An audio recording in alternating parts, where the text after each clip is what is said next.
I lay freezing on the asphalt as the tail lights of my sister luxury SUV disappeared into the blinding Aspen blizzard. The next morning, when she strolled into the hospital clutching a designer coffee and casually asked the doctor how I was doing, he did not give her a medical update. He looked her dead in the eye and delivered a single sentence that drained the color completely from her face. My name is Riley. I am 33 years old, and until that freezing night, I still held on to the foolish hope that family meant something. I had no idea that nearly freezing to death would be the exact catalyst I needed to burn their entire fake empire to the ground. Before I continue this story, let me know where you are watching from in the comments below. Hit like and subscribe if you have ever had to stand up to family who underestimated your worth. Aspen in December is supposed to be a winter wonderland for the wealthy. But when you are standing outside a restaurant in a cocktail dress, while a freak blizzard dumps 3 inches of snow an hour, it becomes a frozen nightmare. My lungs were burning. The freezing air triggered a severe asthma attack, and every breath felt like inhaling broken glass. My fingers were numb as I stumbled toward the black SUV idling near the valet stand. Inside the heated leather interior sat my younger sister Kelsey and her husband Jamal. Jamal, an African-American hedge fund broker, whose arrogance was only matched by his collection of expensive watches, sat in the driver's seat, revving the engine impatiently. I banged my freezing fist against the tinted glass. I could barely stand. Hypothermia was already clouding my thoughts. Kelsey, wearing a thick mink coat, finally rolled down the passenger window exactly 1 inch. A blast of warm air from their climate control hit my freezing face.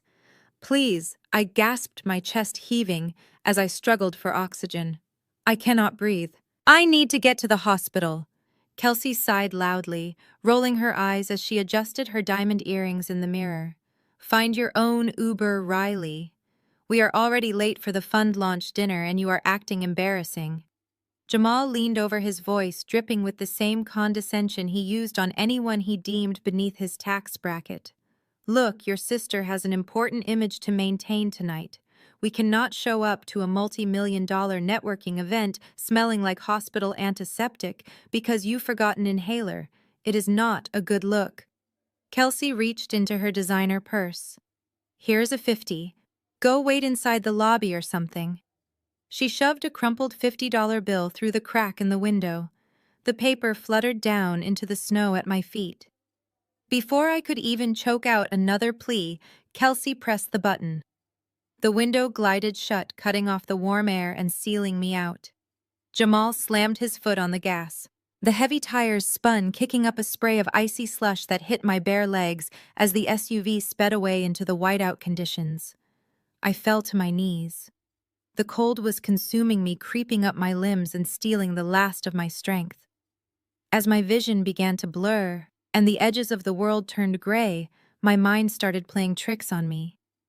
The roar of the wind faded, replaced by the sounds of clinking crystal glasses and loud laughter from our family Christmas dinner 3 years ago.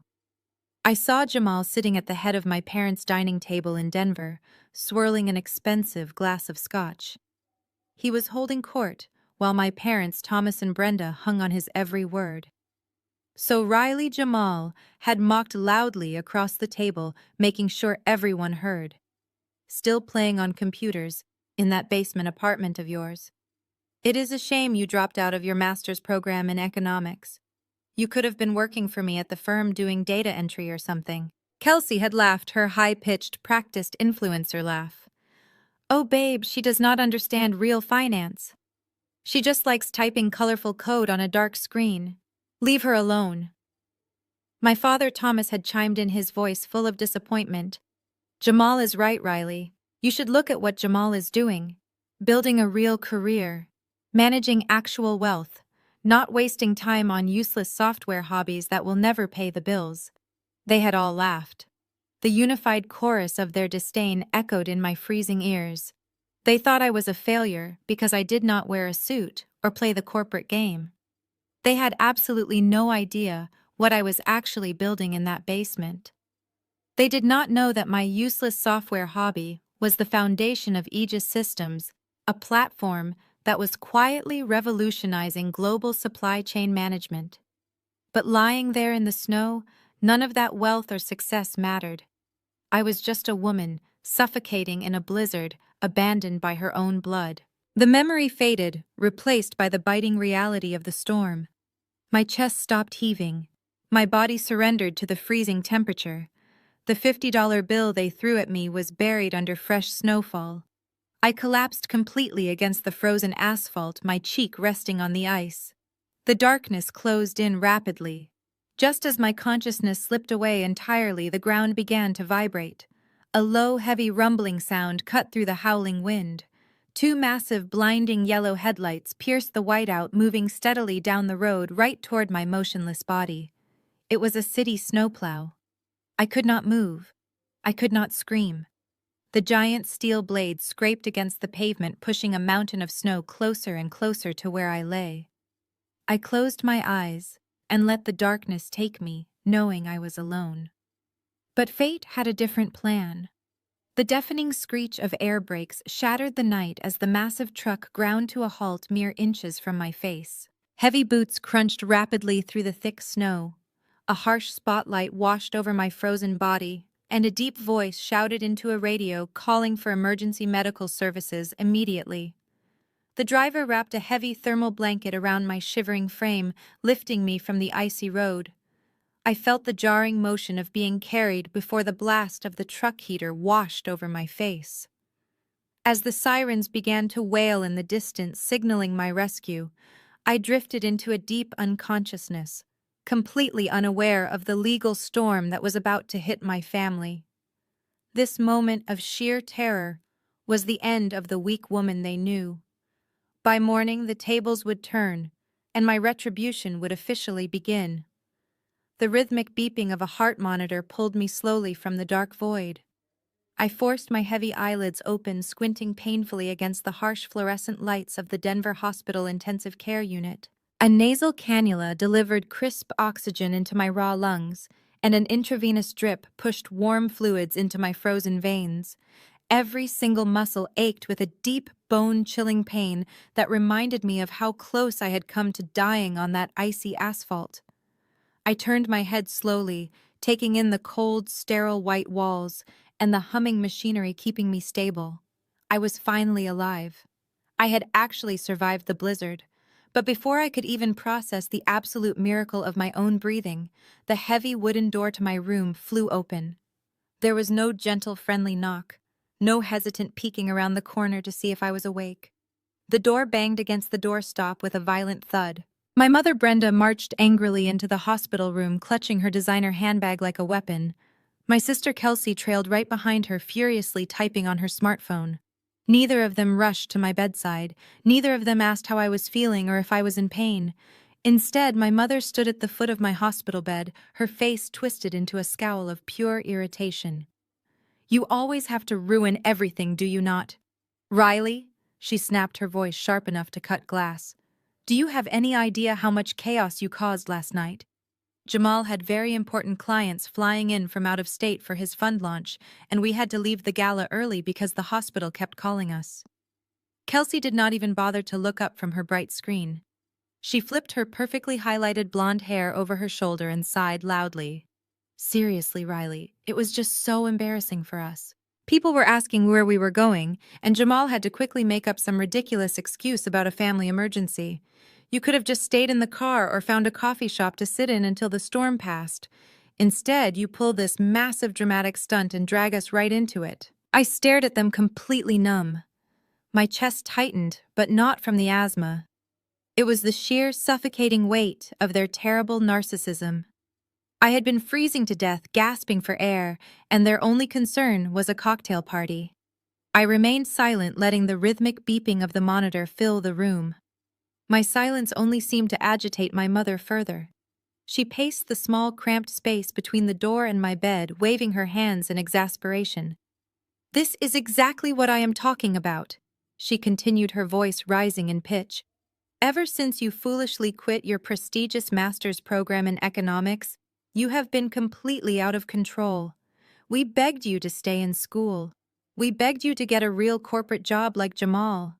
But no, you had to drop out and do what? Pathetic freelance coding in a dingy apartment. Look at your younger sister." My mother gestured proudly toward Kelsey, who was now checking her reflection in the dark screen of her phone. Kelsey has built a massive loyal following online. She is a respected lifestyle influencer. She works hard to maintain her brand and support Jamal in his high-level career. And you just drag us down with these desperate, pathetic cries for attention. If you had just stayed in grad school, maybe you could easily afford a reliable car, instead of begging your sister for rides and making a huge scene in the middle of a dangerous blizzard. The absolute sheer audacity of her cruel words washed over me. I looked at Kelsey. Her luxurious, fake influencer lifestyle was funded entirely by Jamal and his highly leveraged hedge fund.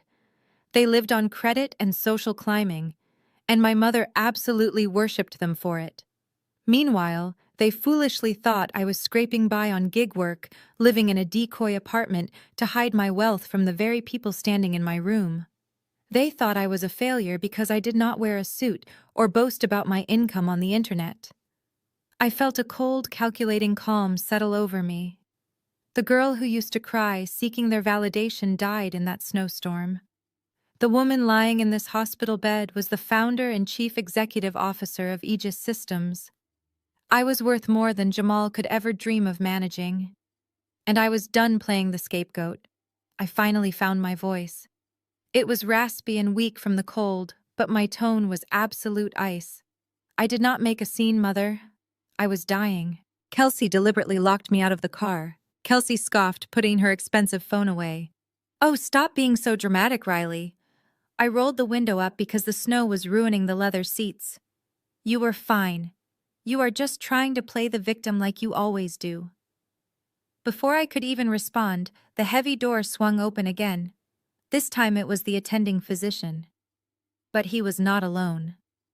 Flanking him stood two uniformed officers from the Denver Police Department. The atmosphere in the room shifted instantly. My mother froze, her hand hovering over her designer bag. Kelsey took a step back, her confident posture suddenly faltering. The doctor walked past them without a word and checked my vitals on the monitor. He then turned slowly and glared directly at my sister. The silence in the room was deafening. He crossed his arms and delivered the words that would change our family dynamic forever. "She is lucky to be alive," he said, his voice booming. "And we know exactly why she almost was not." The snowplow that found her had a dashcam and it recorded everything.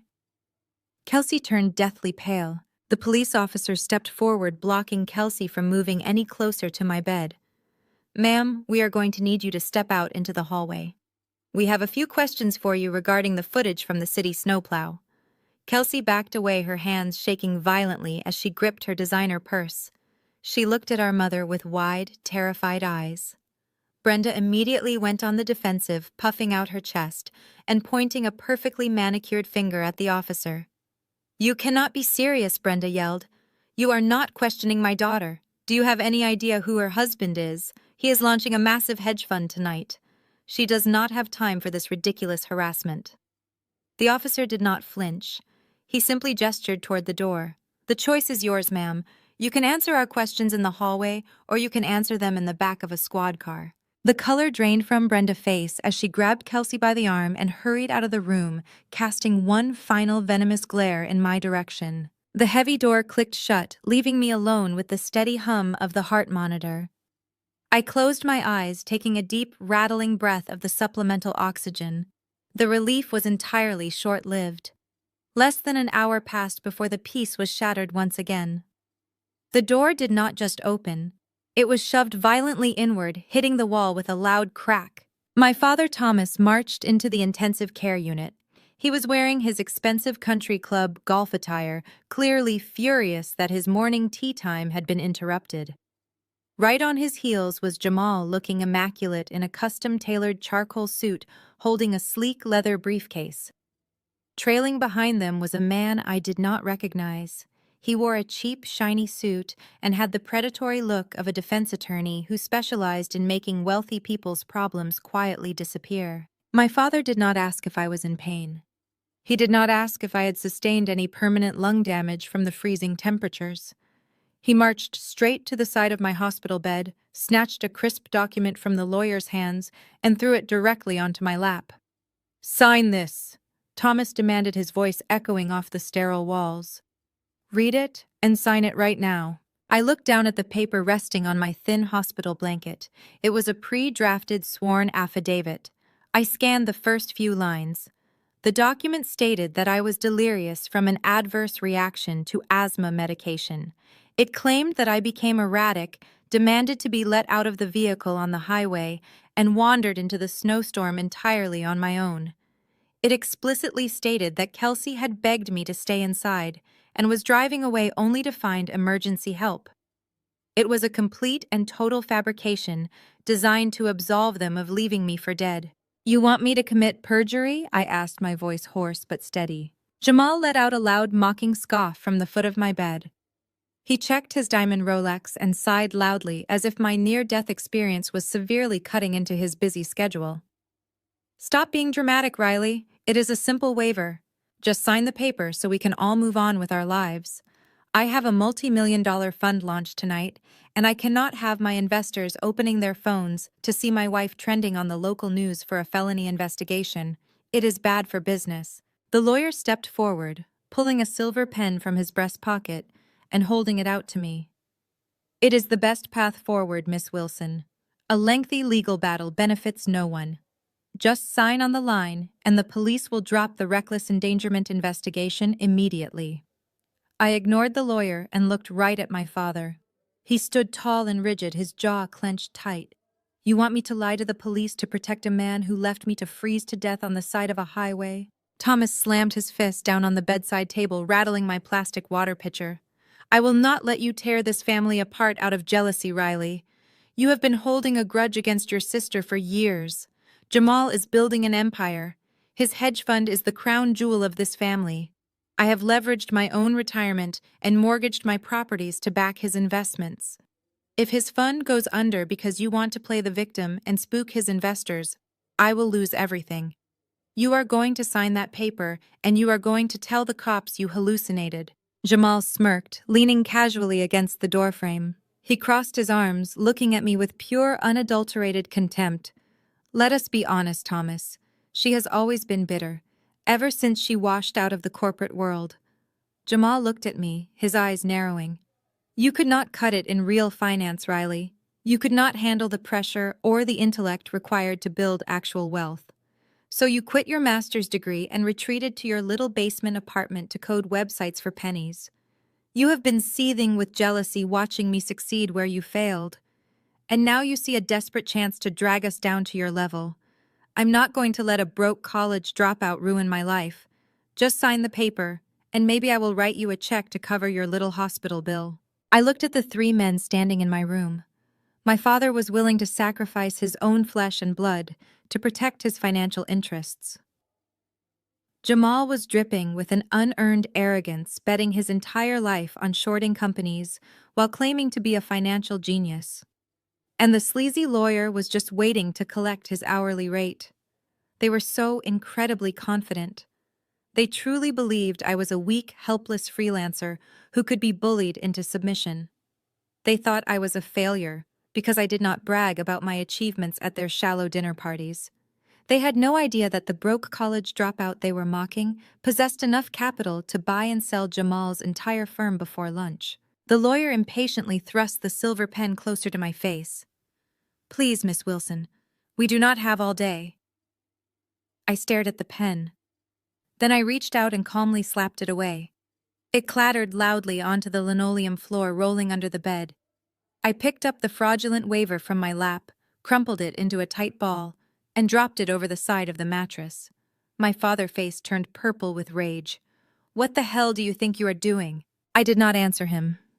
Instead, I reached over and firmly pressed the red nurse call button strapped to my bed rail. A voice crackled through the intercom speaker above my head. "Yes, Miss Wilson, do you need assistance?" I looked Jamal dead in the eye and spoke clearly into the microphone. "Security. There are 3 men in my room actively tampering with a witness in a felony investigation. Send the lead detective in right now." The intercom clicked off, and the silence that followed lasted only a second before the heavy door swung open again. Two large security guards stepped into the room, followed closely by the lead detective who had been waiting in the hallway. My father dropped his aggressive posture instantly, trying to smooth the lapels of his golf shirt to regain some semblance of authority. The sleazy lawyer took a hasty step backward, raising his hands in a placating gesture. Jamal just glared at me, his jaw tight with fury. The detective did not mince words. He pointed toward the corridor and ordered the three men to step away from my bed immediately. My father tried to protest using his deep, authoritative voice that usually commanded boardrooms and country clubs. He claimed they were just having a private family discussion about my health, but the detective was having none of it. He informed them that interfering with a victim, providing a statement in an active felony investigation, was a quick way to end up in handcuffs right next to Kelsey. The security guards moved in, placing their hands firmly on my father and Jamal. Watching them being physically escorted out of the intensive care unit was a surreal experience. Jamal fought against the guards' grip, his expensive Italian leather shoes squeaking against the linoleum floor. He shot one final venomous look over his shoulder before the heavy doors swung shut behind them. I was left alone with the detective, who simply nodded at me, pulled up a chair, and asked me to recount every single detail of the night before. I gave him the complete truth.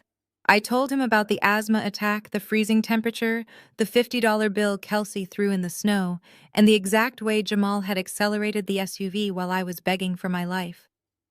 The detective took meticulous notes, thanked me for my cooperation, and assured me that the district attorney was already reviewing the dashcam footage. Once he left, the adrenaline that had been keeping me upright began to fade. I sank back into the sterile hospital pillows, the dull ache in my chest reminding me of the brutal cold. But the quiet did not last long. My cell phone, resting on the plastic tray table beside my bed, vibrated violently. It buzzed once, twice, then began a relentless stream of notifications. I reached over and picked it up. The screen lit up with a barrage of angry text messages. The first was a long paragraph from my father, Thomas. I read the words and felt a momentary hollow ache in my stomach. The text was entirely devoid of any paternal warmth or concern for my near-death experience. It was a formal, cold declaration. You have chosen to humiliate your sister and jeopardize the financial stability of this entire family. We offered you an easy way out, but you want to play the victim. You are no longer welcome in our home. Do not contact your mother and do not expect another dime from us. You are officially cut off. Consider yourself disowned. I stared at the glowing text. A year ago, a message like that would have sent me into a desperate spiral of apologies. I would have called him begging for forgiveness, promising to fix everything, just to keep the peace. But today the words held no power over me. They were just empty threats from a man who valued his country club status more than his own daughter's life. Before I could even set the phone down, it began to ring. The caller identification displayed Jamal. I swiped the screen and answered, pressing the phone to my ear. I did not say hello. I just listened to the sharp, angry breaths coming from the other end of the line. You think you can play hardball with us? Riley. Jamal hissed, his voice low and vibrating with malice. You think calling security makes you powerful? You are nothing but a pathetic freelancer who cannot even afford her own health insurance. I kept my voice perfectly level. Is there a reason you are calling Jamal, or do you just enjoy hearing yourself speak? I'm calling to give you a reality check, he snapped. I just got off the phone with the bank. I froze the emergency credit card your parents let you keep in your wallet. The one you use to buy your cheap groceries when your little coding gigs dry up. You are entirely cut off from the family accounts. Let us see how a broke college dropout pays a $40,000 intensive care unit bill by herself. His taunt hit exactly the nerve he was aiming for, or at least the nerve he thought he was aiming for. For years, my family had kept me financially leashed.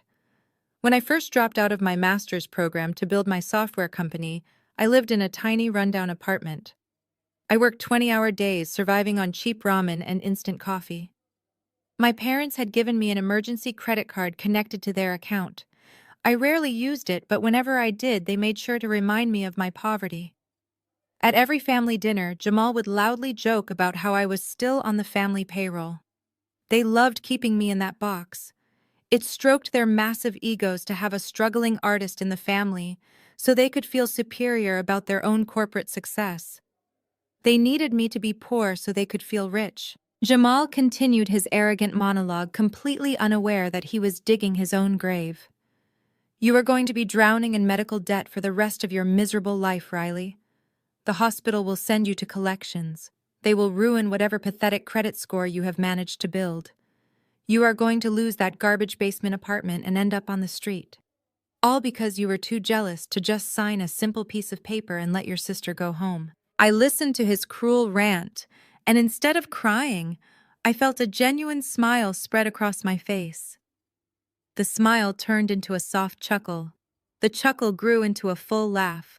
I laughed right into the receiver, the sound echoing brightly in the quiet hospital room. Are you crazy? Jamal demanded, his voice pitching up in frustration. What exactly is so funny to you? I took a deep breath, letting the oxygen fill my recovering lungs. You are funny, Jamal. You are so unbelievably predictable. You really think freezing a family credit card is going to destroy my life? It is a $40,000 bill, Riley, he spat back. You do not have that kind of cash. You never have. Who said I needed your credit card, Jamal? I asked, my voice dropping to a smooth, dangerous whisper. I pulled the phone slightly away from my ear and reached over to my leather purse resting on the chair next to the bed. I unzipped the side pocket and reached inside my fingers, brushing past the cheap plastic emergency card my parents had given me. I bypassed it completely and pulled out a different card. It was sleek, heavy, and forged from solid black titanium. It caught the harsh fluorescent light of the hospital room, gleaming with quiet, absolute power. The name engraved on the bottom was not just my name.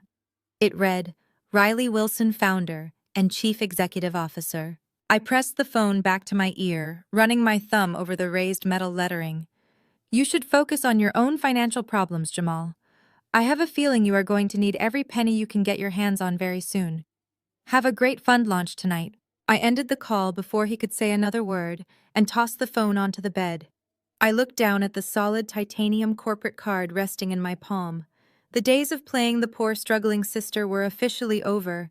It was time to introduce them to the real me. I slipped out of the narrow hospital bed, entirely ignoring the lingering ache deep in my chest. The attending physician had just cleared my official discharge after running a final battery of respiratory tests to ensure the freezing temperatures had not caused permanent lung damage. I changed into the spare, comfortable clothes the hospital social worker had kindly provided, since my formal cocktail dress was completely ruined from the icy slush.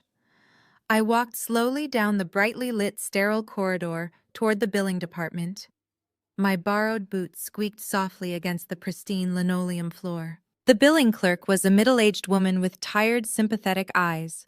She pulled up my patient chart and typed my name into her computer system.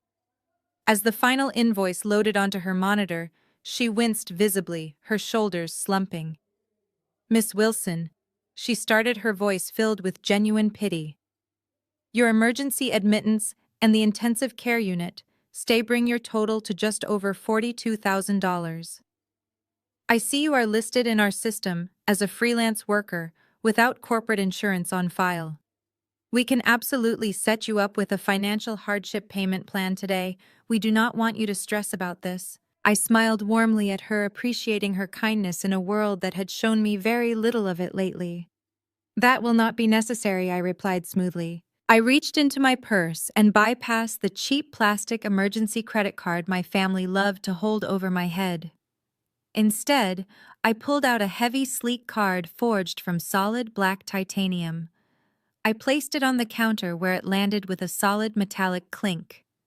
The clerk looked confused, but she picked it up and swiped it through the payment terminal.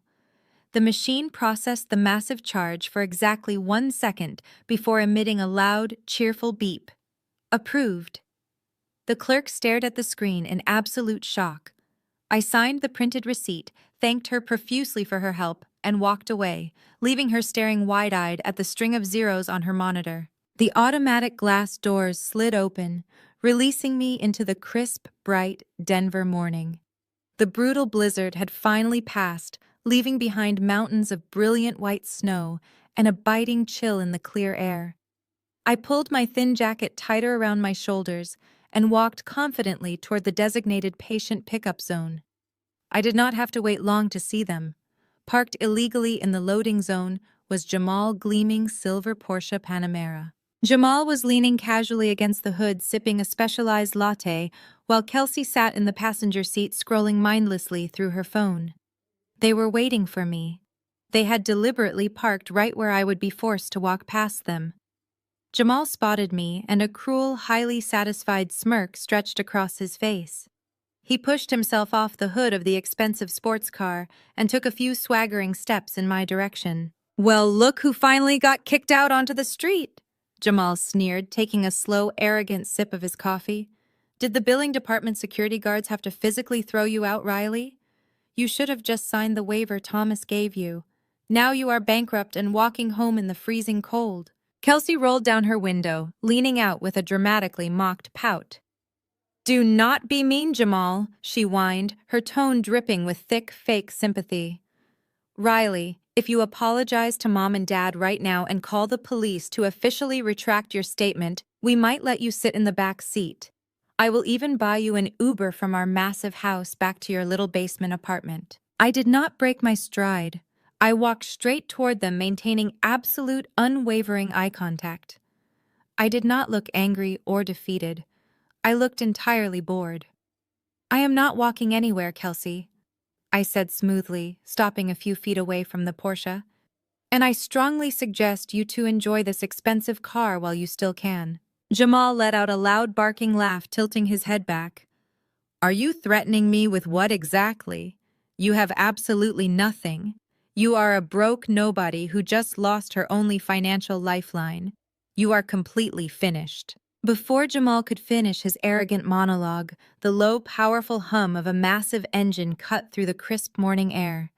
A sleek, custom-armored black Cadillac Escalade pulled smoothly into the loading zone, completely dwarfing Jamal's flashy sports car. The heavily tinted windows were completely opaque, concealing the interior. The heavy vehicle came to a silent halt directly in front of me, blocking Jamal from my view. Jamal stopped laughing immediately. Kelsey lowered her phone, her mouth falling slightly open in confusion. The driver's side door opened, and a tall, broad-shouldered man in a perfectly tailored dark suit stepped out. It was Marcus, my personal head of corporate security. He moved with swift military precision, walking around the front of the massive SUV and opening the rear passenger door for me. He offered a respectful, deferential nod. "Good morning, boss," he said, his deep voice carrying easily in the cold air. "The private jet is fueled and prepped for the flight back to Silicon Valley whenever you are ready." "Good morning, Marcus," I replied, stepping effortlessly into the plush, heated leather interior of the Escalade. I settled into the luxurious back seat. Marcus leaned in and handed me a sleek, encrypted tablet. "The quarterly financial reports for Aegis Systems are loaded and ready for your review," boss Marcus stated professionally. "Our new B2B supply chain software integration in the European markets exceeded all logistical projections by 12%. Our current valuation has officially crossed the $4 billion threshold. The board is thrilled." "Excellent work," I said, taking the tablet and glancing at the soaring revenue charts. "Tell the board I will review the new global acquisition targets during the flight." I looked out the open door past Marcus. Jamal was standing completely frozen on the sidewalk. His custom coffee cup was tilted dangerously in his hand, spilling warm latte directly onto the pristine toe of his expensive Italian loafer. He was completely oblivious to the mess. He was staring at the armored SUV, at the imposing security detail, and at the glowing financial charts on my tablet. The absolute sheer shock radiating from his face was priceless. Marcus closed my door with a heavy, secure thud, completely shutting out the cold air and sealing away my toxic family. As the Escalade smoothly pulled away from the curb, I glanced at the rearview monitor mounted on the partition. Jamal was shaking his head rapidly, talking frantically to Kelsey. He was violently pointing at my departing vehicle with wide, panicked eyes. He was already aggressively rationalizing what he had just witnessed. I knew exactly how his arrogant mind worked. He undoubtedly assumed that I was simply dating some wealthy tech executive. He firmly believed the armored car, the professional driver, and the deferential title belonged to some rich boyfriend who was treating me well. He severely underestimated the actual monster he had just awakened. He had absolutely no idea that I was the billionaire architect of my own empire, and my retribution had only just begun. 2 days later, the reality of my newly declared war settled into the quiet corners of my basement apartment. I sat at my battered laminate kitchen counter, cradling a chipped ceramic mug of black coffee. The apartment was exactly what it appeared to be on the surface, a dark, cramped subterranean box, with exposed heating pipes and a thrift store couch that smelled faintly of old dust. I lived here entirely by choice. In the highly competitive, cutthroat world of Silicon Valley enterprise software, maintaining a low profile was my greatest strategic advantage.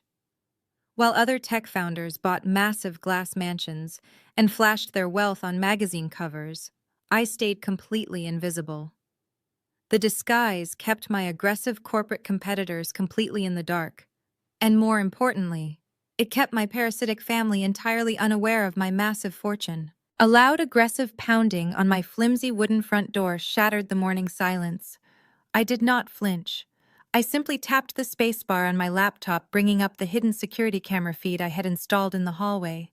Jamal was standing outside my door. He was pacing back and forth, running a hand over his perfectly groomed hair. He looked deeply agitated. The immaculate composure he usually projected was fraying at the edges. I took a slow sip of my coffee, stood up, and unbolted the door. Jamal pushed his way inside without waiting for an invitation. He immediately grimaced, bringing a scented handkerchief to his nose, as if the very air in my apartment was deeply offensive to him. He brushed invisible dirt off his custom-tailored cashmere overcoat and looked around the small living room with absolute, undisguised disgust.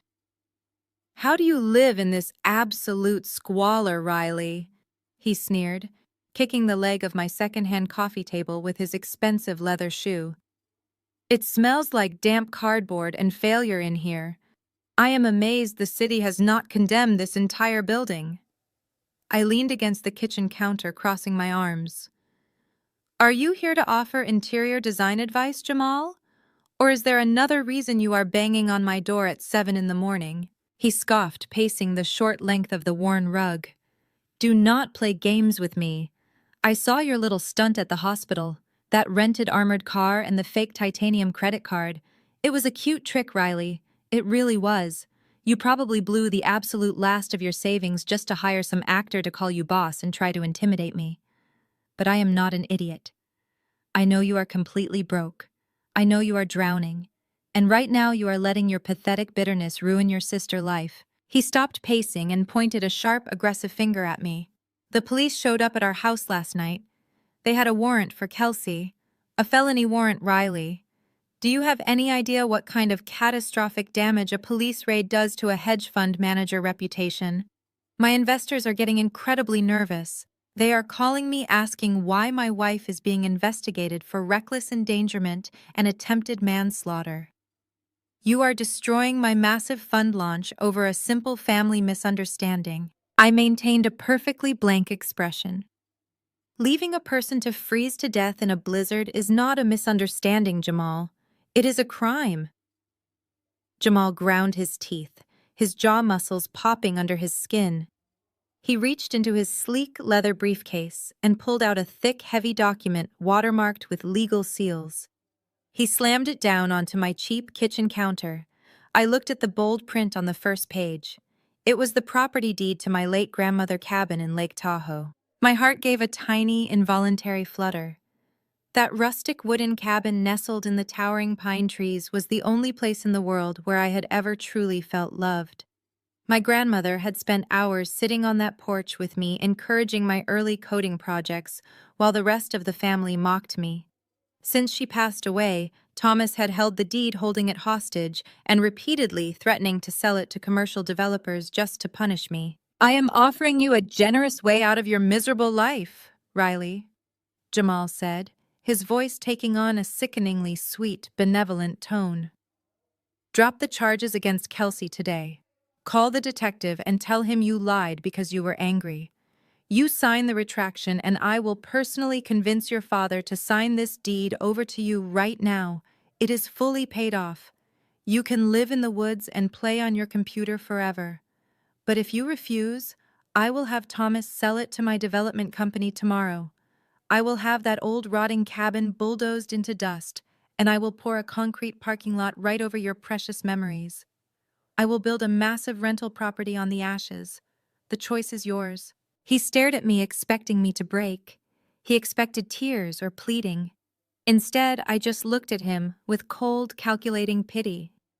Jamal was so entirely consumed by his own arrogance that he slammed his briefcase shut with unnecessary violent force. The clasp failed. The leather flap flew open, and a thick manila folder slipped out, tumbling directly onto the floor at my feet. A dozen pages of highly confidential financial spreadsheets spilled across the cheap linoleum. I looked down. My sharp eyes instantly caught the bold logo printed at the top of the internal documents. Vanguard Freight. It was a struggling mid-tier logistics tech company. I scanned the red margin lines and the massive numerical projections. Jamal had heavily shorted their stock. He had leveraged his entire newly launched hedge fund betting hundreds of millions of dollars on Vanguard Freight, completely collapsing by the end of the month.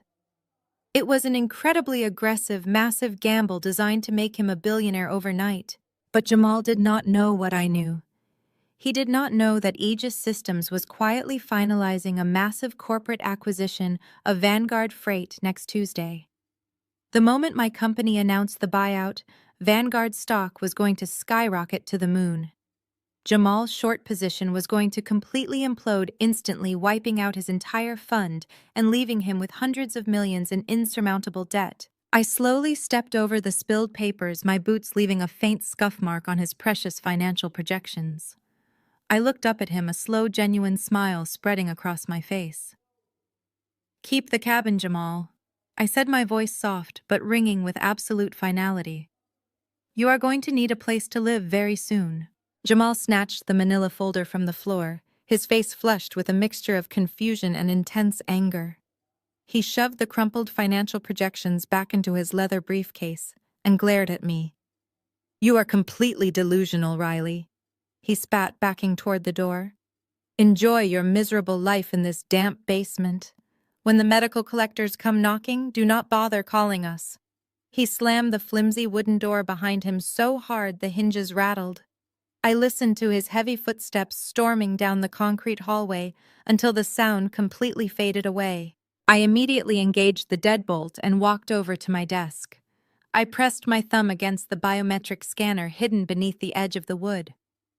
The false wall separating my tiny kitchen from the rest of the apartment slid silently open, revealing a state-of-the-art server rack and a massive curved monitor setup. This was the true nerve center of Aegis Systems. I dropped into my ergonomic chair and woke the screens up with a few rapid keystrokes. My mind was racing with the numbers I had just seen spilled across my floor. Vanguard Freight was a mid-tier logistics software company that had been struggling with cash flow for the past 3 quarters. They had a brilliant routing algorithm, but terrible management. Jamal had seen blood in the water. He was a corporate vulture. He never actually built anything of value. His entire career was based on finding vulnerable businesses and aggressively betting against them. He would short their stock, spread negative rumors to panic the shareholders, and watch the companies burn to the ground. He profited off mass layoffs and shattered livelihoods. And the most sickening part was that he was fueling his predatory hedge fund using my father Thomas as his primary collateral. Thomas had blindly mortgaged his entire real estate portfolio and drained his retirement accounts just to fund Jamal and his toxic gambling. If Jamal failed, Thomas would lose absolutely everything. I reached for my encrypted secure smartphone and dialed my chief financial officer. David picked up on the first ring. "Good morning, Riley." David said, his voice crisp and alert. "I assume you are calling about the European market integration." "Change of plans, David. I said, pulling up the Vanguard freight dossier on my center monitor. We are pivoting our immediate acquisition strategy. Pull up the file on Vanguard Freight right now. I heard the rapid clacking of a keyboard through the speaker. Vanguard Freight. David repeated, sounding slightly puzzled. We evaluated them 2 months ago. Their routing algorithm would perfectly complement our existing B2B supply chain infrastructure, but their management is a mess, and their stock is currently tanking. They are bleeding capital, Riley. We projected they would file for bankruptcy by the end of the fiscal year. Exactly, I said, my eyes scanning the live market data. They are currently the target of a massive coordinated short-selling campaign. A brand new hedge fund is heavily leveraged against them, betting hundreds of millions that Vanguard will go to zero by the end of the month. The fund manager has overextended his position dangerously. He is incredibly greedy and incredibly exposed. He thinks he has a guaranteed win because he does not know who is watching the board. There was a brief pause on the line as David processed the information. What is your directive, Riley? I want Aegis Systems to acquire Vanguard Freight. I stated, my voice completely devoid of emotion. And I do not want to wait for them to hit rock bottom. I want you to fast-track the acquisition immediately. Bypass the standard protracted negotiation windows. Go directly to their board of directors today and offer a massive premium. Offer them 40% above their current market valuation. Buy them out entirely in cash. David let out a low whistle of surprise. 40% above market value is a severely aggressive premium, Riley. It will cost us billions in liquid capital. We have the cash reserves to do it, but it is going to send an absolute shockwave through the entire tech sector. The market will go completely crazy. That is exactly the point, David, I replied, leaning back in my chair and watching the green and red numbers flash across my screens. Aegis Systems needs their proprietary routing algorithm to solidify our global supply chain monopoly. The premium we pay today will pay for itself tenfold within the next 2 quarters when we integrate their tech into our platform. But more importantly, the sheer speed and aggression of this buyout will trigger a catastrophic short squeeze. I opened a new window and pulled up the public filings for Jamal and his newly launched fund. I could see the exact structure of his disastrous financial trap. When you short a stock, you are borrowing shares to sell them, hoping to buy them back later at a lower price. But if the stock price suddenly skyrockets instead of dropping, the short seller is forced to buy the shares back at the inflated price to cover their position. Their potential losses are mathematically infinite. By purchasing Vanguard Freight at a massive premium, Aegis Systems would instantly drive the stock price through the roof. David was quiet for a long moment. I could hear him running the complex financial models on his end. Riley, he finally said, his tone turning incredibly serious. If we offer a 40% premium, the stock price will gap up instantly the second the market opens after the announcement. It will trigger automated margin calls across the board. If we push this acquisition through on Friday, anyone shorting Vanguard will be financially liquidated within minutes. I stared at the screen, looking at the name of my brother-in-law printed on the hedge fund charter. I thought about the freezing blizzard in Aspen. I thought about the crumpled $50 bill tossed into the snow while my lungs burned for oxygen. I thought about the sleazy defense lawyer pacing around my intensive care unit bed and the fake waiver they had aggressively tried to force me to sign. They thought they held all the cards. They thought they held all the power. They thought I was just a broke, defenseless girl they could easily discard and manipulate whenever it suited their selfish needs. They had absolutely no idea that I held the entire financial world in the palm of my hand. Make the announcement at exactly 8 p.m. on Friday. David let out a sharp breath over the encrypted line before responding with absolute professional precision. Consider it done, Riley. The acquisition will be finalized in total secrecy. The public announcement will hit the financial wires at exactly 8 on Friday night. I will have the legal team prepare the aggressive takeover documents immediately. I ended the call and placed the secure smartphone face down on my desk. For a brief moment, my quiet basement apartment felt completely serene. The heavy silence was a stark contrast to the absolute financial devastation I had just set into motion.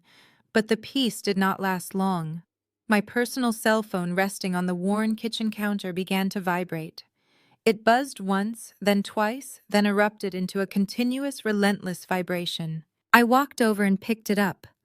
My screen was an absolute waterfall of notifications. They were not text messages from my family. They were social media alerts pouring in by the hundreds every single second. I opened the application and immediately saw the source of the chaos. Kelsey had gone on the offensive. She had posted a highly produced video to her main feed.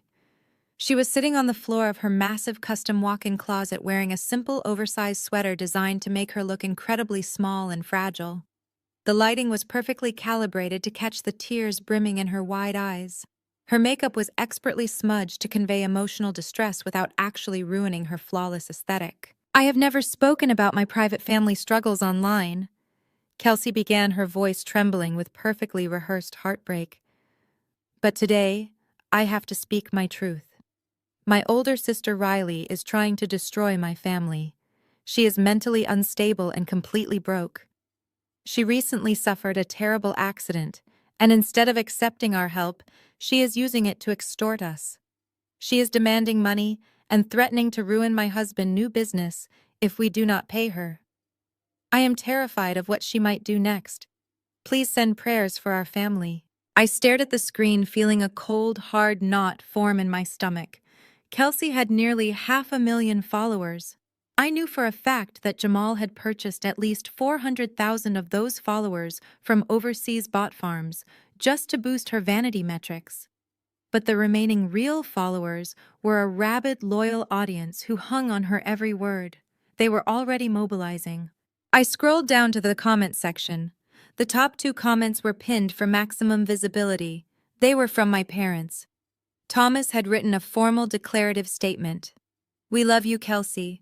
We are doing everything in our power to get your sister the psychiatric help she desperately needs right now. We will not negotiate with extortion." Brenda had followed up with her usual toxic maternal branding.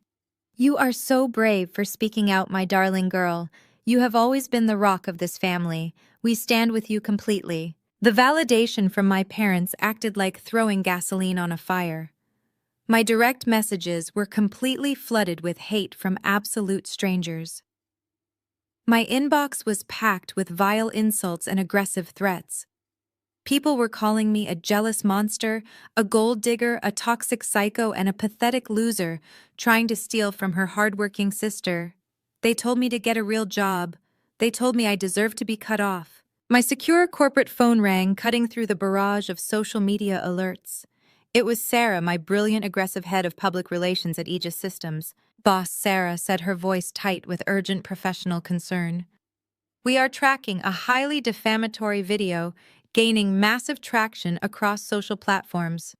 The subject is your sister, and she is making direct allegations of extortion. I have the legal department drafting a comprehensive cease and desist order right now. Our engineering division is standing by. We can deploy our proprietary algorithms to bury the engagement metrics, shadowban her account, and completely scrub this video from all trending feeds within 10 minutes. Give me the word, and I will nuke it from the internet." I looked at the paused video of my sister fake crying in her designer closet. I looked at the comments from my parents eagerly branding me as insane to protect their golden child. "Do absolutely nothing, Sarah." I commanded, my voice perfectly level. Sarah paused, clearly caught off guard. "Boss, this is coordinated defamation. It is a direct attack on your character. If we let this spread, it could impact your public image when we finally reveal your position at the company." "That is exactly why we are leaving it up," I explained, pacing the short length of my living room. For my entire life, my parents have painted Kelsey as the flawless golden child, while branding me as the unstable family scapegoat.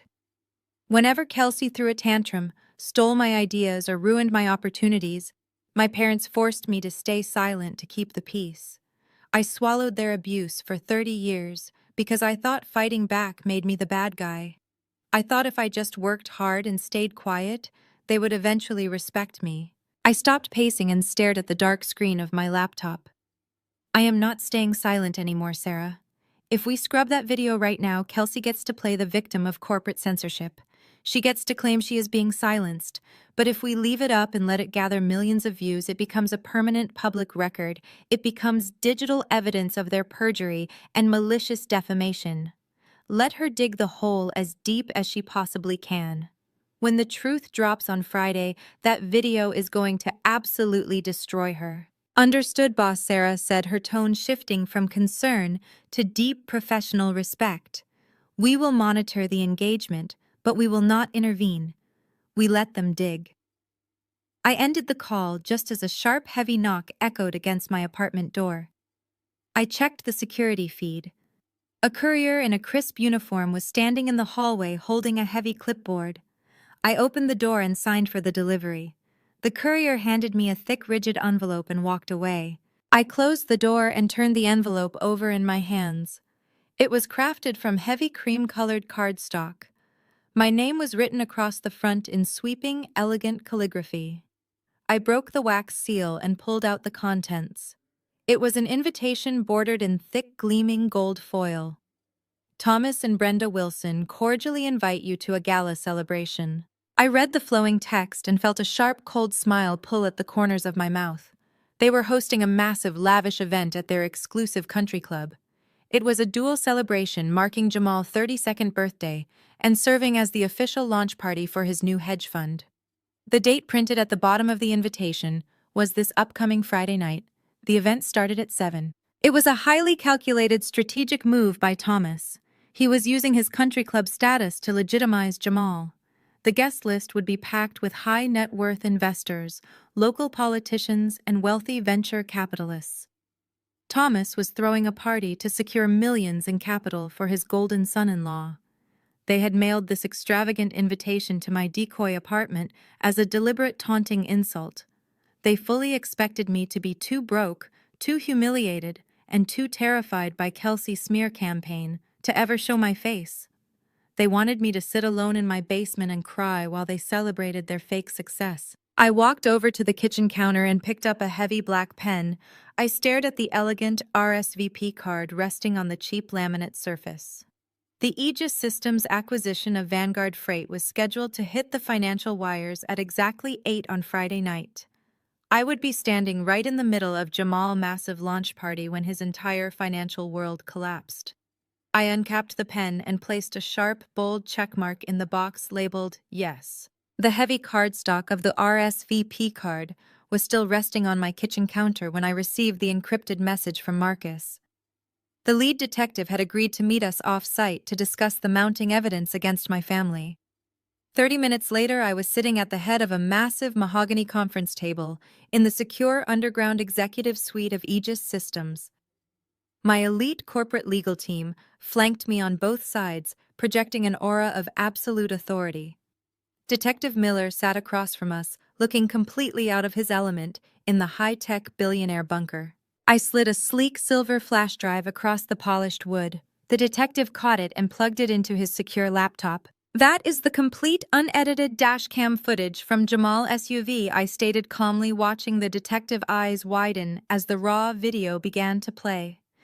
My security team extracted it directly from the vehicle cloud backup, before Jamal even realized it was syncing.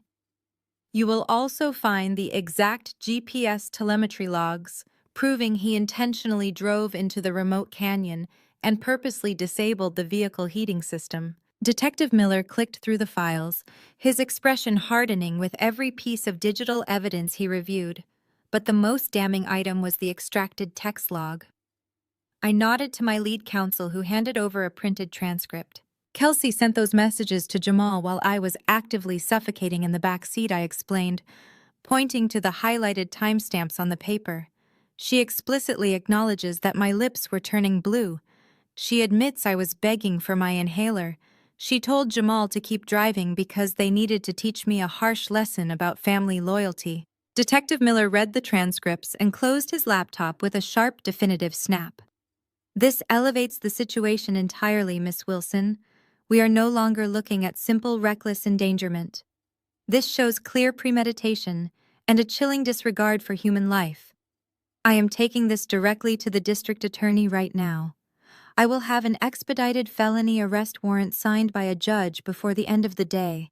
As the detective left the conference room to secure the warrant, my lead corporate attorney pulled a separate, heavily redacted file from her leather briefcase.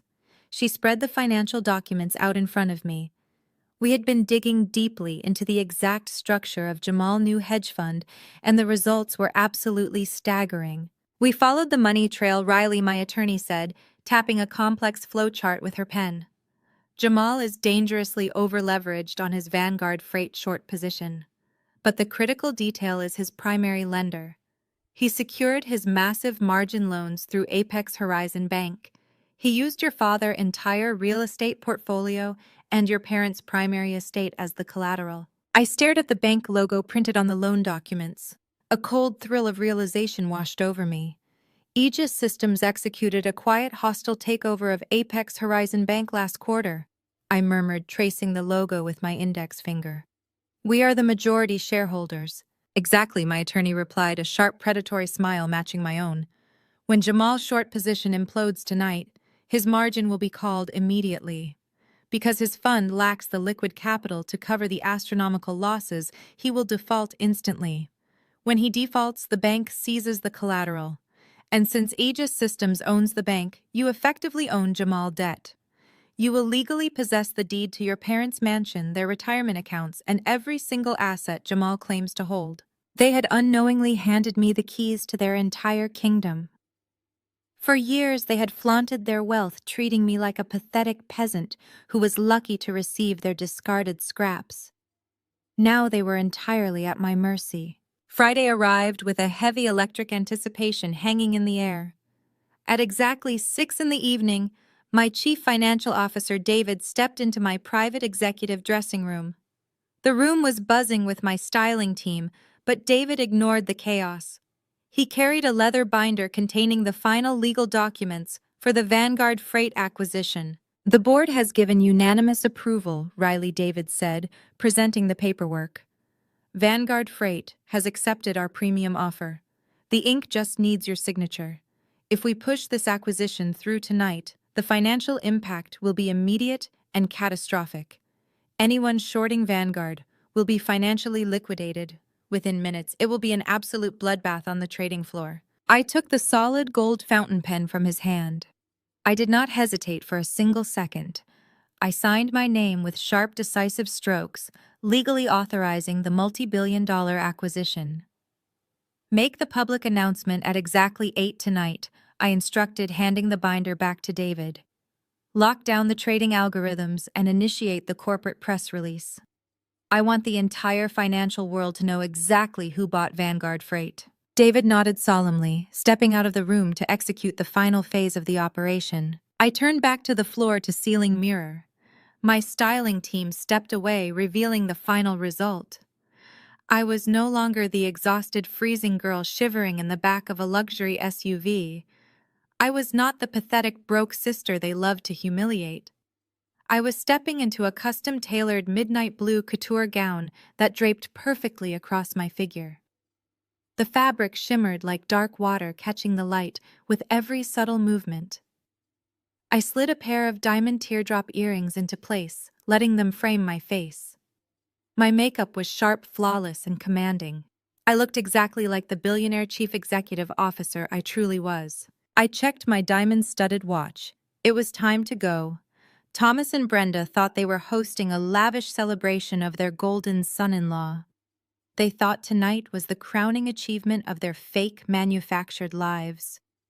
I grabbed my clutch and walked toward the waiting armored motorcade.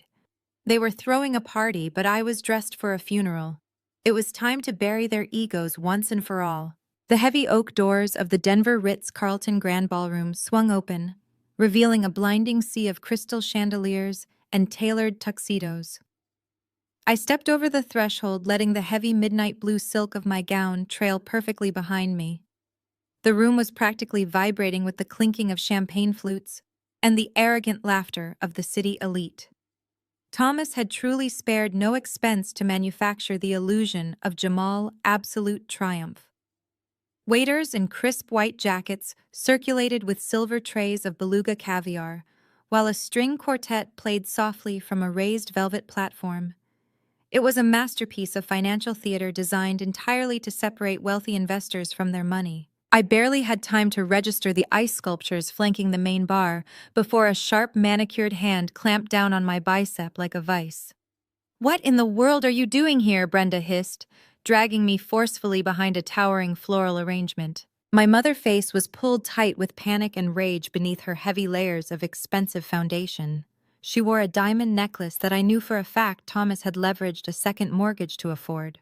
Her eyes darted around the room, frantically terrified that someone might have noticed my arrival. "You actually came to beg for a handout in front of all these people?" Brenda spat, tightening her grip on my arm. "You have absolutely no shame, Riley. Your sister is practically having a nervous breakdown because of your extortion attempts, and you have the audacity to show up at her husband's celebration. You listen to me very carefully. You will stay right here, in this corner.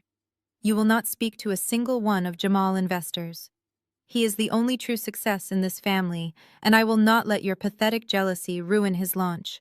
I looked down at her hand digging into my arm. I did not flinch. I did not pull away.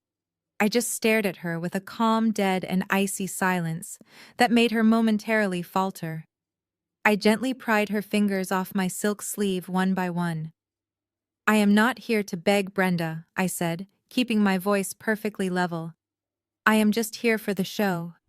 Before she could unleash another venomous threat, a booming voice echoed from the adjacent walkway. "Brenda, darling, is that you?" My mother's posture changed instantly. The malicious sneer vanished, replaced by a radiant, practiced smile of pure high society charm. She spun around to face State Senator Robert Vance, a man known for his deep political pockets and wide influence in the regional tech sector. Senator Vance. Brenda gushed, extending both hands. "We are so incredibly honored you could make it tonight." I stepped forward naturally, but Brenda instantly shifted her weight, using her shoulder and hip to physically block me from the senator view. It was a subtle, aggressive maneuver she had perfected over decades. Whenever we attended country club dinners, charity galas, or high society functions, she would seamlessly position herself to cut me out of the circle. I was the ghost of the family. I was the ugly secret they hid in the background while they paraded Kelsey around like a prize-winning thoroughbred. "You must come meet the stars of the hour," Brenda continued, completely ignoring my existence as she hooked her arm through the senator's elbow. "My son-in-law Jamal is just brilliant. His new fund is going to revolutionize the logistics market, and my daughter Kelsey has been his absolute rock through all of it. They are standing right over by the ice sculpture. You absolutely must hear Jamal pitch." She led the senator away without casting a single backward glance in my direction. I watched them walk toward the center of the ballroom where Jamal was holding court. He was surrounded by a tight circle of wealthy venture capitalists and older men in expensive suits. Kelsey stood dutifully at his side, wearing a sparkling silver dress, clutching a champagne flute, and looking adoringly at her husband. I moved silently out from behind the floral arrangement and glided toward the edge of their circle, maintaining enough distance to remain unnoticed while keeping them clearly within earshot. Jamal was sweating slightly, but his voice was loud and brimming with toxic arrogance. "The play is foolproof, gentlemen," Jamal bragged, gesturing broadly with his drink. "Vanguard Freight is a sinking ship. They are bleeding capital and their management is completely incompetent. My fund has taken a massive, aggressive short position against them. We are heavily leveraged, but the payout will be astronomical. By Monday morning, they will be filing for bankruptcy, and we will be collecting a 9-figure return. It is essentially free money." The older investors chuckled and nodded, sipping their drinks. They were completely blinded by his charismatic confidence. They had no idea he was standing on a trapdoor. They did not know his margin loans were secured by his father-in-law mortgaged properties. They did not know he was gambling with fake chips. I caught Kelsey's eye through the crowd. Her smile faltered for a fraction of a second when she saw me standing there in my midnight blue couture. I did not look broke. I did not look crazy. I looked like a predator watching its prey wander into a cage. She quickly looked away, leaning closer to Jamal and whispering urgently in his ear, I turned my back on their pathetic charade and walked gracefully toward the main bar. A bartender in a white jacket immediately stepped forward. "Sparkling water, please, with a twist of lime," I requested. I took the crystal glass and took a slow, deliberate sip. The cool liquid grounded me. I did not feel angry anymore. I did not feel the sting of my mother's rejection or the lifetime of being erased. I only felt the cold, absolute certainty of the mathematics. I raised my left wrist and glanced at my diamond-studded watch. The second hand swept silently across the dark face. It was 7:55 p.m., 5 minutes to detonation. The sharp ringing of crystal echoed across the grand ballroom, cutting through the low murmur of wealthy socialites and the soft melodies of the string quartet. I kept my eyes fixed on the center of the room. Jamal was standing on the raised velvet platform, tapping a silver spoon against a champagne flute. He handed the spoon to a passing waiter and adjusted the lapels of his custom tuxedo. He oozed a manufactured magnetic charisma that practically infected the air around him. The room fell completely silent. All eyes turned toward the man of the hour. "Welcome, everyone," Jamal began, his voice smooth and amplified by the microphone. "Thank you all for being here tonight to celebrate not just my 32nd birthday, but the official launch of Apex Horizon Capital." The crowd broke into polite, enthusiastic applause. Kelsey stood at the front of the stage, gazing up at him with wide, adoring eyes. She was wearing a gown that cost more than my previous annual salary. Brenda was practically vibrating with pride beside her. My mother looked around the room, soaking in the envy of her peers, as if she had achieved this success herself. "We are standing at the edge of a new financial frontier," Jamal continued, pacing the stage with practiced ease. "When I started this fund, I told my investors that I would not settle for average market returns. I promised aggressive strategy. I promised unparalleled market instincts. I promised that we would find the weak links in the corporate chain and exploit them for massive gains." He paused, letting his words soak into the minds of the greedy venture capitalists and banking executives, filling the room. These were men and women who ruined lives for fractions of a percent. They worshipped profit above all else. "I owe a massive debt of gratitude to the man who made the initial seed funding possible," Jamal said, extending a hand toward my father. "Thomas Wilson is a visionary. He recognized my talent when others hesitated."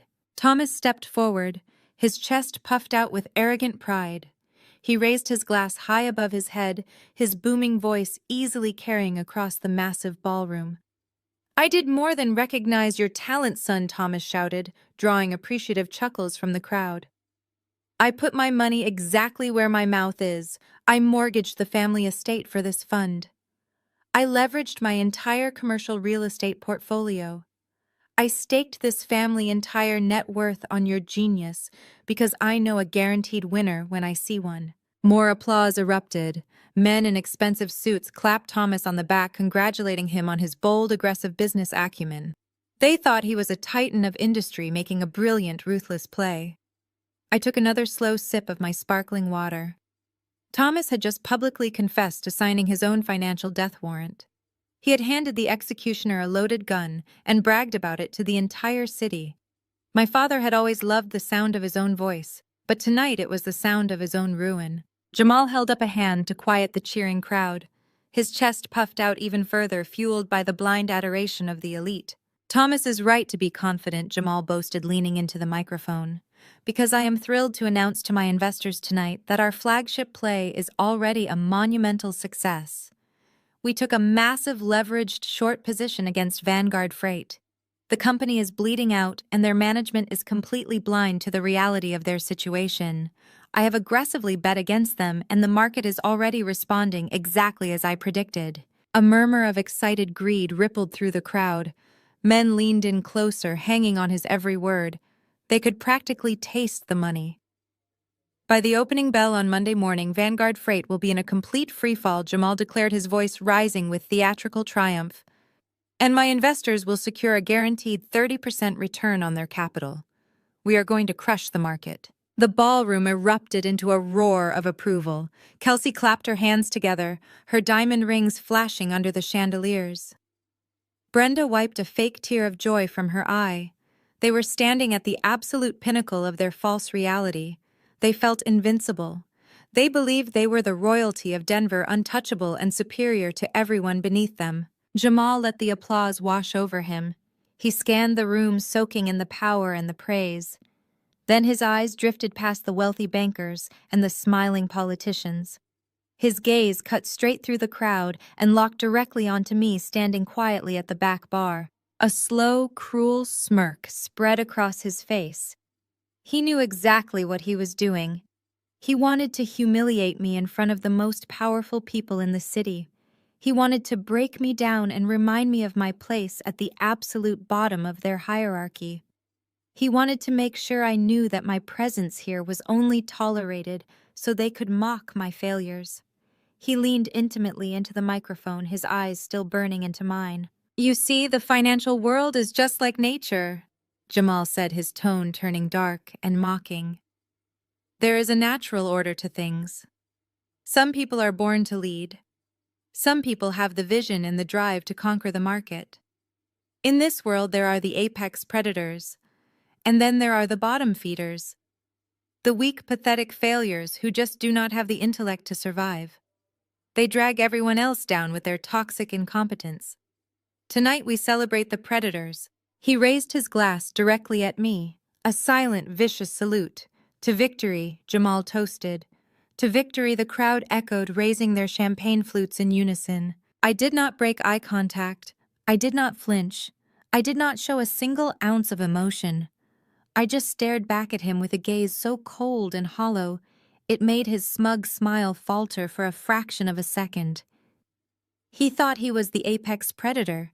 He thought he had won.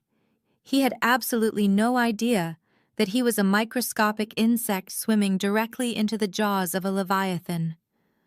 I lowered my glass to the marble bar top. I looked down at my diamond watch. The second hand ticked past the 12. It was exactly 8 p.m. The transition was instantaneous. It started as a low, synchronized hum at the front of the room near the stage. Then it spread. It swept across the grand ballroom like a massive, invisible shockwave. Across the room, the cell phones of every single investor, banker, and broker began to buzz simultaneously. The symphony of vibrating devices created a low, terrifying mechanical hum that entirely drowned out the soft melodies of the string quartet. It was not a scattered ringing. It was a perfectly synchronized alarm of financial catastrophe, hitting every tailored pocket and designer purse in the Ritz-Carlton ballroom at the exact same second. Men in custom tuxedos abruptly stopped laughing. Women in couture gowns paused mid-sip. The collective energy in the room violently shifted from arrogant high society triumph to sudden electric confusion. An older venture capitalist in the front row, right at the edge of the velvet stage, pulled his phone from his breast pocket. His face drained of color so fast he looked as though he had suffered a sudden stroke. He stared at the glowing screen, his jaw working silently, before he finally found his voice. "Vanguard Freight just got acquired," the investor shouted, his voice cracking with absolute panic. "The stock is up 400% in after-hours trading. It is a massive cash buyout." The words hit the crowded ballroom like a physical shockwave. A chorus of gasps and vicious curses erupted as dozens of other screens confirmed the impossible news. "Up 400%, another broker yelled, shoving his way toward the stage, his face red with rage. "They are gapping up to numbers I have never even seen. The short sellers are getting absolutely slaughtered." On the stage, Jamal stood completely paralyzed. The microphone slipped from his trembling hand and hit the wooden floor with a loud, piercing feedback screech that made half the room cover their ears. He fumbled in his jacket pocket and pulled out his secure smartphone. His thumb shook violently as he opened his primary trading application. I watched him from across the room, nursing my sparkling water. I could see the exact moment his soul left his body. The soft blue light of the screen illuminated his face, turning his skin a sickly ashen gray. His dashboard was no longer displaying the brilliant green numbers of his guaranteed victory. It was a violent, terrifying sea of deep, bleeding red. When a hedge fund shorts a stock, they borrow shares to sell them, hoping the price drops so they can buy them back for pennies. It is a gamble that relies entirely on a company failing. But when a massive corporate entity swoops in and buys that failing company at a massive premium, paying entirely in cash, the stock price instantly skyrockets. The short sellers are legally obligated to buy those shares back at the new astronomically high price to cover their borrowed positions. Because there is no ceiling to how high a stock can go, the potential losses are mathematically infinite. Jamal had leveraged his entire fund against Vanguard Freight. He had borrowed millions of shares confident in his own arrogant predictions. Now the automated margin calls were hitting his accounts with ruthless mechanical efficiency. The banking algorithms did not care about his charisma or his custom tuxedo. They only cared about the debt. In less than 60 seconds, Jamal's entire multi-million-dollar hedge fund was completely wiped out. He was mathematically liquidated, worse than zero. He owed hundreds of millions of dollars he simply did not have. Chaos instantly consumed the Ritz-Carlton ballroom. The wealthy investors who had just been cheering his name were now screaming at him, demanding to know how exposed their personal portfolios were. The polite high society veneer dissolved into a rabid panic of rich men realizing their money was burning to ash in real time. At the front of the stage, Thomas was staring at his own phone. His chest was heaving with shallow, terrified breaths. The realization of what this meant slammed into him with the force of a runaway freight train. He had not just invested spare cash into this venture. He had signed over the deeds to his commercial real estate empire. He had taken out a massive second mortgage on his sprawling mansion. He had handed over his retirement accounts as collateral to Apex Horizon Bank to secure Jamal margin loans. Because Jamal had just defaulted, the bank would instantly seize everything Thomas owned. Jamal Thomas roared, his voice tearing through the panicked shouting of the crowd. He scrambled up the steps of the velvet stage, his face purple with rage and absolute terror. "Jamal, what is happening? You said this was a guaranteed play. You said Vanguard was dead. My houses are tied to your margin. The bank holds my collateral. Do something." Thomas lunged forward and grabbed Jamal forcefully by the lapels of his expensive tuxedo, shaking him. He was a desperate, terrified man watching his entire life work evaporate into thin air. "Fix it!" Thomas screamed, spit flying from his lips. "Fix it right now!" The mask of the charming, sophisticated son-in-law instantly shattered. Jamal's true ruthless colors bled through. He was a cornered predator facing absolute ruin, and he lashed out with violent, unfiltered aggression. "Get your hands off me, old man!" Jamal snarled. He shoved Thomas backward with vicious force. The violent push sent my father stumbling across the stage. Thomas lost his footing and crashed hard into the podium, knocking the heavy wooden structure to the floor with a loud, splintering crack. Kelsey shrieked in horror, rushing forward to kneel beside her fallen father. "Dad," she cried, grabbing his arm before looking up at her husband with wide, terrified eyes. "Jamal, are you crazy? He just gave you everything." Jamal did not even look down at them. He stepped over the broken microphone stand, his hands shaking uncontrollably as he dialed his broker. He paced the edge of the stage, his eyes wide and frantic like a trapped animal. The wealthy investors had backed away, giving him a wide berth, treating him like a contagious disease. "Answer the phone!" Jamal screamed into his device, completely oblivious to the hundreds of people watching his absolute psychological collapse. "Answer it. What do you mean my accounts are locked? Who executed this buyout?" He paused, listening to the frantic voice of his broker on the other end of the line. The blood vessels in his neck bulged against his white collar. "I do not care about the margin calls," Jamal roared, kicking a tall floral arrangement off the stage, causing glass and water to shatter across the dance floor. "Tell me who the hell bought Vanguard Freight? Who has enough liquid capital to trigger a squeeze like this on a Friday night? Give me a name." I stood silently by the bar, watching the total destruction of their empire unfold exactly as I had mathematically modeled it. I placed my empty crystal glass on the cold marble counter. Suddenly, the lights in the grand ballroom dimmed. The massive projector screen hanging behind the stage, which had spent the entire evening proudly displaying the gold and black logo of Apex Horizon Capital, flickered briefly. The speakers crackled to life, cutting through the shouting and the chaos.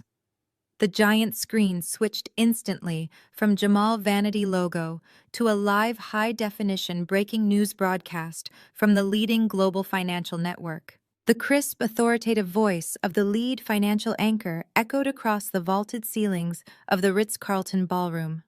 Her face was perfectly framed against a backdrop of scrolling green market tickers. "We have a massive breaking story hitting the wire right now," the anchor announced, her tone urgent and electrified. In a completely unprecedented Friday evening move, the embattled logistics giant Vanguard Freight has just been acquired in a hostile all-cash buyout. The premium paid is staggering, pushing Vanguard stock up over 400% in after-hours trading and absolutely decimating anyone holding a short position. A collective gasp rippled through the frozen crowd of elite investors. Jamal stumbled backward, gripping the edge of the shattered podium to keep from collapsing. His mouth hung open, but no sound came out. But the acquisition itself is only half the story, the anchor continued, looking directly into the camera. The purchasing entity is Aegis Systems, the notoriously secretive defense and technology conglomerate. For the past 6 years, the identity of the Aegis founder and chief executive officer has been the most fiercely guarded secret in Silicon Valley. Tonight, that veil of secrecy has finally been lifted. The elusive billionaire has officially stepped out of the shadows to take public control of her empire. The live video feed of the anchor abruptly shrank to the corner of the massive projector screen. In its place, a breathtaking high-resolution corporate portrait materialized. It was a crisp, brilliant image of a woman sitting at the head of a sleek obsidian boardroom table. She wore a sharp, tailored midnight blue suit. Her gaze was piercing, commanding, and utterly ruthless. It was my face. The silence that fell over the ballroom was absolute and suffocating. It was not just quiet. It was the total vacuum of sound that precedes a massive explosion. Brenda dropped her crystal champagne flute. It hit the marble floor, shattering into 100 glittering pieces. The sharp crash echoed through the dead quiet room, but she did not even flinch. She just stared up at the massive glowing projection of my face, her jaw trembling uncontrollably. The anchor voice continued to narrate the broadcast, filling the silence with the exact history my family had spent years mocking. According to the press release issued just moments ago, the founder of Aegis Systems is Riley Wilson, the anchor reported. Wilson built the tech monopoly entirely from scratch after dropping out of college at 19. While her family and former peers believed she had failed, Wilson was quietly engineering proprietary predictive algorithms that would eventually revolutionize global supply chains and digital security. Operating completely anonymously through a network of shell companies and legal proxies, she turned a tiny dorm room software project into a $100 billion global powerhouse. By maintaining total anonymity, she successfully executed dozens of quiet acquisitions, including the recent stealth takeover of Apex Horizon Bank. Thomas let out a choked, strangled noise. He turned his head slowly, looking at Jamal, who was now hyperventilating on the stage. Apex Horizon Bank was the exact institution holding the margin loans for Jamal-ruined hedge fund. It was the bank holding the deeds to Thomas' entire real estate portfolio. My father realized in that exact terrifying second that I did not just defeat his golden son-in-law. I legally owned both of them. She did not just build a company. The anchor emphasized, her voice echoing through the ballroom speakers. Riley Wilson built an inescapable financial ecosystem. Financial analysts are already calling this Vanguard Freight acquisition the most ruthless and perfectly timed market trap in modern history. Anyone betting against Vanguard today has effectively handed their entire net worth directly to Aegis Systems. Kelsey clamped both hands over her mouth, shaking her head violently in denial. She looked up at my 20-foot-tall portrait on the screen, and then her eyes began to dart frantically around the ballroom. She was searching for the pathetic broke sister she had spent her entire life humiliating. She was looking for the girl she had intentionally left to freeze in the back of a luxury SUV just to teach a cruel lesson about family hierarchy. Kelsey found me standing at the back bar. I had not moved a single inch. I was bathed in the soft ambient light of the crystal chandeliers, wearing the exact same midnight blue couture gown featured in the corporate portrait currently dominating the room. My posture was relaxed, but my eyes were locked onto my sister with the cold, dead precision of a sniper. Kelsey let out a sharp, terrified whimper. She pointed a trembling, manicured finger in my direction. One by one, the wealthy venture capitalists, the arrogant banking executives, and the elite socialites followed her trembling finger. Every single head in the massive ballroom turned away from the giant projector screen and locked onto the woman standing quietly in the shadows at the back of the room. The wealthy investors parted like the Red Sea, stepping back to create a wide, unobstructed path between me and the stage. The arrogant laughter from earlier was entirely gone. The room was paralyzed by a mixture of absolute awe and primal fear. They were looking at a ghost who had just revealed herself as a god. My mother Brenda stood frozen at the edge of the crowd. Her heavy diamond necklace suddenly looked like a cheap plastic prop. She opened her mouth to speak, to say my name, to try and claim some pathetic maternal connection to the billionaire staring her down. But her throat worked uselessly, and she shrank back into the crowd, terrified of the monster she had unknowingly created. I looked down at the glass of sparkling water resting on the polished marble bar. I reached out and calmly set the glass down, ensuring the base made a sharp, definitive clink against the stone. I smoothed the silk fabric of my gown. I lifted my chin, and I began to walk down the center aisle toward the stage. The sea of tailored tuxedos and designer gowns parted before me like a receding tide. The only sound in the cavernous Ritz-Carlton ballroom was the sharp, rhythmic clicking of my heels against the polished hardwood floor. The city elite, who had just spent the last hour treating me like an invisible peasant, were now staring at me with wide, terrified eyes. I kept my posture perfectly straight and my gaze locked entirely on the velvet stage. I climbed the 3 short steps onto the platform. Jamal was still frozen in place, his skin slick with a cold, panicked sweat. His chest heaved erratically as his eyes darted from the massive projector screen, broadcasting my face down to the bleeding red numbers on his smartphone. He was completely paralyzed by the sheer magnitude of his financial destruction. I stepped directly into his personal space. I did not say a single word to him. I simply reached out and pulled the microphone from his limp, unresisting fingers. Before I could even raise it to my lips, a shrill, desperate scream pierced the heavy silence of the room. "This is a prank!" Kelsey shrieked, her voice cracking with pure hysteria. She lunged forward, her silver dress catching the stage lights as she scrambled up the steps. She pointed a shaking finger at my face.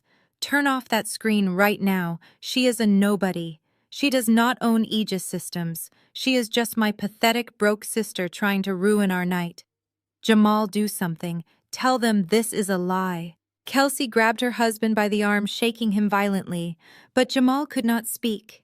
He was actively hyperventilating, staring blankly at the floor as his entire world collapsed around him.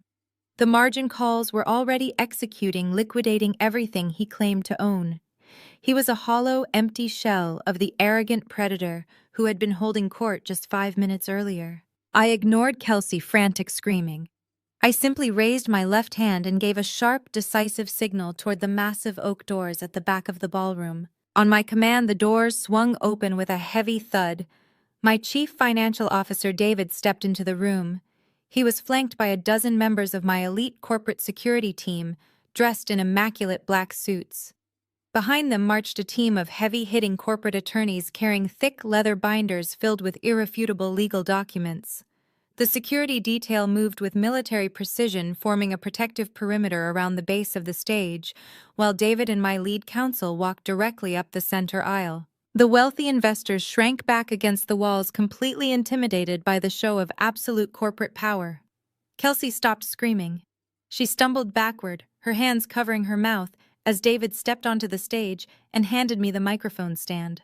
I locked the microphone into place and looked out over the sea of pale, terrified faces. 5 minutes ago, the man standing shivering behind me gave a very passionate speech about the natural order of the financial world, I began my voice ringing with cold, absolute authority. He stood on this stage and arrogantly divided the world into apex predators and bottom feeders. He told you that the weak do not have the intellect to survive. I find that incredibly ironic, because for the last 7 years, my family has proudly called me that exact same thing. I turned my head slightly, locking eyes with my mother. Brenda was gripping the edge of a cocktail table, her knuckles entirely white. For years, my parents and my sister treated me like an embarrassment. I continued making sure every word echoed through the silent ballroom. They called me a failure. They mocked my ambitions. They left me out in the cold, both figuratively and literally, because I did not fit their shallow, manufactured image of high society success. They paraded Jamal around as their golden boy, their financial genius, while treating me like a peasant who should be grateful for their table scraps. I swept my gaze across the venture capitalists and banking executives who had been cheering for Jamal just moments before. But while they were busy spending money, they did not actually have on designer clothes and country club memberships. I was working. While they were busy mocking me, I was quietly building Aegis systems from a dorm room software project into a $100 billion global conglomerate. I was writing the exact predictive algorithms that currently process your banking transactions. I was building the digital infrastructure that your entire financial world relies on to function. I did not need to brag at cocktail parties because I was too busy buying the banks that hold your mortgages. The ballroom was so quiet, you could hear the subtle hum of the crystal chandeliers. Several of the older investors actually looked down at the floor, completely humiliated that they had been duped by a charismatic fraud, while the real power in the room had been standing silently at the bar. David stepped forward and handed me the first thick leather binder. It was heavy, filled with the exact financial documentation we had extracted during the Apex Horizon Bank takeover. I flipped it open to the flagged page. The ink on the contracts was stark and undeniable. I turned my back on the crowd and faced my parents. Thomas was standing at the edge of the stage, his face a mask of absolute terror. He knew exactly what was in that binder. He had signed the papers himself. "Mom, Dad?" I said, my voice dropping to a conversational but razor-sharp tone. "Earlier tonight, you loudly bragged to Senator Vance and everyone else in this room that you mortgaged your family estate to back Jamal Hedge Fund. You leveraged your entire real estate portfolio and your retirement accounts to fund his massive short position against Vanguard Freight. You staked your entire net worth on his supposed genius." I took a slow, deliberate step toward the edge of the stage, staring directly down into my father's eyes. "Do you know who issued that loan?" Thomas just stared at me. His mouth opened and closed, but no words came out. His arrogant swagger had completely evaporated, leaving behind a hollow, terrified old man. "Apex Capital," I said, letting the name hang in the dead electric air of the ballroom. "You secured Jamal massive margin loans through Apex Capital. You staked your mansion, your commercial properties, and your entire retirement portfolio on his success.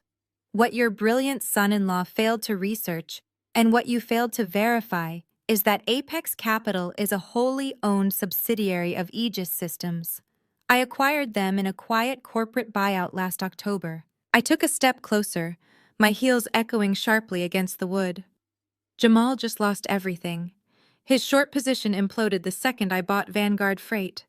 The algorithms have already executed the margin calls. Because his fund lacks the liquid capital to cover a loss of this magnitude, he has instantly defaulted. And when a borrower defaults, the bank seizes the collateral. I looked at Brenda, whose face was rapidly draining of all color. "You do not owe the bank anymore. You owe me. I own your estate. I own your properties. I own the very ground you are standing on." Thomas let out a ragged, wheezing gasp. His hands flew to his chest, his fingers clutching the expensive fabric of his tuxedo jacket. His knees buckled entirely. He collapsed backward, hitting a velvet dining chair with a heavy thud. His eyes were wide and unfocused as the reality of absolute financial annihilation crushed the breath out of his lungs. Brenda let out a piercing, guttural sob. The high society matriarch who had just spent the evening parading her wealth and mocking my existence was now physically trembling. Tears ruined her flawless, expensive makeup, cutting dark mascara tracks down her pale cheeks. She looked down at the glittering diamond necklace resting against her collarbone, suddenly realizing it was no longer a symbol of her elite status, but a chain of insurmountable debt. They were utterly destitute. In a matter of 60 seconds, they had plummeted from the apex of Denver high society to absolute bankruptcy. The wealthy investors surrounding the stage began whispering frantically, stepping even further back, treating my parents like a toxic contagion. Nobody was rushing forward to help Thomas. Nobody was offering Brenda a handkerchief. In their ruthless financial world, weakness was a disease, and my family had just become terminal. Jamal fell to his knees. The sharp impact of his kneecaps hitting the wooden stage echoed through the microphone still lying on the floor. His custom tuxedo pants tore, but he did not care. The charismatic apex predator was completely gone, replaced by a desperate, sobbing coward. "Riley, please," Jamal begged, his voice cracking hysterically. He crawled forward on his hands and knees, reaching out toward the hem of my midnight blue gown. "Riley, you cannot do this. We can fix this. I can restructure the fund. I can work for you. We are family. You cannot destroy your own family." I looked down at his shaking, outstretched hands and felt absolutely nothing. No pity, no remorse, just cold, calculating justice. "Family," I repeated, tasting the bitter irony of the word. "You want to talk to me about family, Jamal?" I signaled to my lead counsel, who stepped forward and handed me a thick, sealed medical file. I dropped it on the stage right in front of Jamal, trembling hands. Family does not intentionally disable the heating system in a luxury SUV and leave their sister-in-law to die in a remote canyon during a Category 5 blizzard, I said, my voice projecting clearly to every corner of the silent ballroom. Family does not sit in a warm, comfortable mansion laughing while someone's lips turn blue. And when I finally crawled out of that frozen canyon and collapsed in the emergency room, family does not deliberately freeze my health savings accounts and cancel my credit cards while I am lying unconscious in the intensive care unit. Kelsey let out a sharp cry, covering her face with her hands, but I refused to let her look away. "You thought you were teaching me a harsh lesson about loyalty," I told them, my gaze sweeping over Jamal, Kelsey, and my weeping mother. "You thought you could leave me for dead and simply inherit whatever scraps I left behind. You treated my life like a disposable asset. You did not just fail me as a family, you actively tried to erase me. Now you are experiencing the exact same erasure, only I am doing it entirely within the boundaries of the law." Jamal grabbed his hair, pulling at the roots as he sobbed into the polished floorboards. "Please," he wailed, his forehead resting against the wood. "I will do anything. I have a wife. I have a reputation. You are taking my entire life." "I am only taking what you legally handed me," I replied coldly. "You placed the bet, Jamal. You just did not realize you were betting against the house." I.e. Before Jamal could choke out another pathetic plea for mercy, a new sound violently shattered the tension in the room. It was not the soft murmurs of terrified socialites or the quiet rustle of my corporate legal team shifting their weight. It was the heavy, synchronized thud of tactical boots marching aggressively across the marble floor of the lobby. The massive oak doors at the rear of the ballroom swung open with a violent crash. The crowd parted instantly, scattering in absolute panic. It was not my corporate security detail stepping through the threshold. It was a dozen heavily armed officers from the Denver Police Department Financial Crimes Division. Their tactical vests caught the glare of the crystal chandeliers as they marched straight down the center aisle, their hands resting purposefully on their utility belts. They were not here to attend a party. They were here to make an arrest. The lead detective, a tall, broad-shouldered man with a face carved from granite, did not even glance at the ruined hedge fund manager.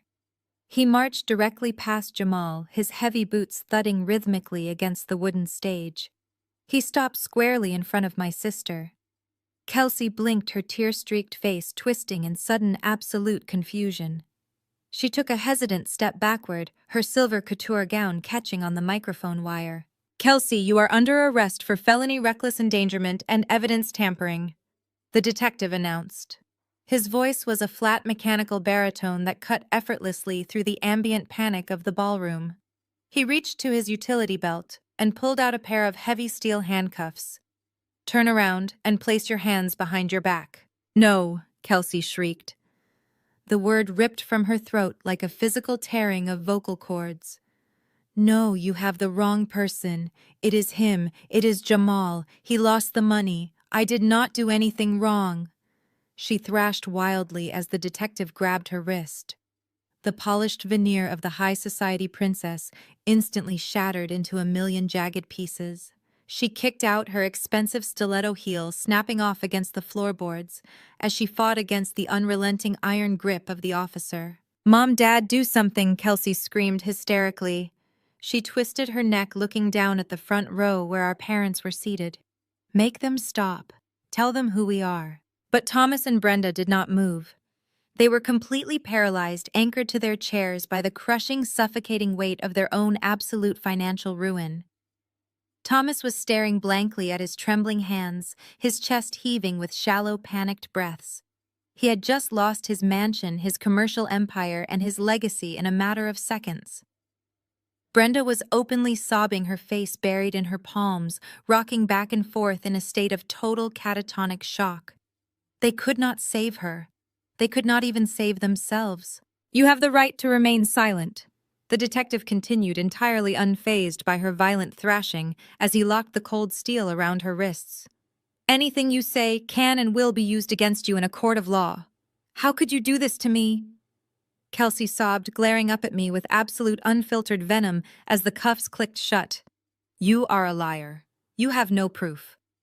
I stepped forward, raising the microphone to my lips. "I do not need to lie, Kelsey," I said, my voice projecting clearly over her frantic weeping. "You drove a luxury SUV equipped with a state-of-the-art telematics system. It records GPS coordinates, engine diagnostics, and cabin audio. When you deliberately disabled the heating system and left me in that canyon, you thought you were being incredibly clever. You thought deleting the local dashcam footage erased your crime." I looked out at the silent, horrified crowd of investors and socialites, ensuring every single person in the room understood the exact depth of her depravity. The wealthy elite who had spent the evening admiring Kelsey were now staring at her with open, undeniable disgust. "But Aegis Systems specializes in digital forensics." I continued, my tone devoid of any mercy. "I pulled the encrypted cloud backups myself. I handed the Denver Police Department the exact GPS data mapping your route that night. You did not drive into town to find help. You did not call emergency services. While I was freezing in the snow, slipping into severe hypothermia, you and Jamal drove to the Alpine Lounge. The telematics recorded your exact parking time. My legal team even pulled the credit card receipts. You sat in a warm, upscale bar and ordered 2 dirty martinis while you waited for me to die." Kelsey's face drained of all color. The fight completely left her body. Her knees buckled, and the detective had to haul her upward by her upper arm to keep her from collapsing entirely onto the stage. She whimpered a pathetic, broken sound, realizing that the digital footprint she had arrogantly ignored was now an inescapable iron cage. While every eye in the ballroom was locked on Kelsey public destruction, Jamal saw his opening. The ultimate apex predator, the man who had just spent the evening lecturing the room on loyalty and ruthless survival, looked at his weeping, handcuffed wife and made a calculated decision. He abandoned her without a second thought. Moving with desperate, panicked stealth, Jamal slipped off the side of the stage. He kept his head down, using the chaotic, shifting crowd of horrified investors as a human shield. He shoved past a paralyzed waiter, knocking a silver tray of empty champagne flutes to the floor, but did not look back. His custom tuxedo jacket was torn, his tie was askew, and his face was slick with terrified sweat. He just needed to get out of the building. If he could reach his car, he could figure out an exit strategy. He could call his offshore contacts. He could run. He reached the grand foyer, pushing his way frantically toward the heavy oak exit doors at the back of the ballroom. Freedom was just inches away.